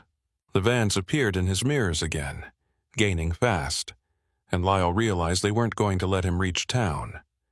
They were going to run him off the road, stage it as an accident, and take whatever was hidden in his trailer. He thought about stopping, surrendering, taking his chances with whatever deal Vera might offer. But he'd already run, already made himself a threat. There was no going back now. The fuel gauge hit empty and the engine started to sputter. Lyle downshifted, trying to squeeze every last mile from the remaining diesel, but the Freightliner was losing power. 60 miles per hour, then 50, then 40. The vans were right behind him now, close enough that he could see the faces of the drivers. And then, ahead on the right, he saw lights. A truck stop, small but legitimate, with a few vehicles parked in the lot. Civilization. Witnesses. He aimed the Freightliner toward it, coasting on momentum, and managed to pull into the lot just as the engine died completely. He grabbed his phone and jumped down, running toward the building. The vans pulled in behind him but didn't follow immediately. Too many people around, too much risk. Lyle burst through the truck stop door and found a clerk behind the counter, a young man staring at him in confusion. "Call the police," Lyle gasped. "Call Highway Patrol. Tell them there's a smuggling operation on US 50 and they're using truckers to move stolen cargo. Tell them Sergeant Talmadge has evidence and he's being detained somewhere near mile marker 200. The clerk blinked. "Are you okay, man? You look—" "Just call them," Lyle shouted. He turned and looked through the window at the parking lot. The vans were still there, idling, waiting. Vera hadn't gotten out. She was just sitting in the passenger seat of one van, watching him through the glass. And then slowly both vans backed up and drove away, disappearing into the night. Lyle stood there, shaking, and realized that she'd let him go. Not out of mercy, but because he'd become more trouble than he was worth. The evidence was destroyed, scattered across that rest area floor. And without it, his testimony was just the word of one panicked truck driver against an operation that had been running successfully for 5 years. The police came an hour later, took his statement, and sent a unit to search for Talmadge's cruiser. They found it right where Lyle had left it, abandoned on the highway. But there was no sign of the sergeant, no case full of documents, no evidence that anything unusual had happened. The way station at mile marker 200 was empty when they checked it. No vehicles, no lights, no trace of the transfer operation Lyle had witnessed. And when they inspected his trailer, they found exactly what the manifest claimed. Frozen food products, properly documented, with the correct weight. No rare earth minerals, no smuggled cargo, nothing illegal. The officer who interviewed him was sympathetic but skeptical, suggesting that the fog and stress had caused Lyle to misinterpret what he'd seen. By the time they released him at dawn, Lyle knew the truth. The operation had cleaned up, erased the evidence, and relocated, and he would never be able to prove what had happened on that lonely stretch of highway. He sat in the truck stop's parking lot as the sun rose, watching the morning traffic build on US 50. Trucks rolling east and west, hauling freight, moving cargo, going about their business. Any one of them could be carrying something hidden, something illegal, and the drivers would never know. Lyle started his Freightliner, The truck stop had given him enough diesel to reach Reno and pulled back onto the highway. He drove west, toward his original destination, but the road felt different now, emptier, more dangerous. And somewhere out in the desert on the loneliest road in America, the dead beacon at mile marker 200 waited in silence, ready for the next load, the next driver, the next delivery that would never be questioned. And Lyle knew he would never drive this route again.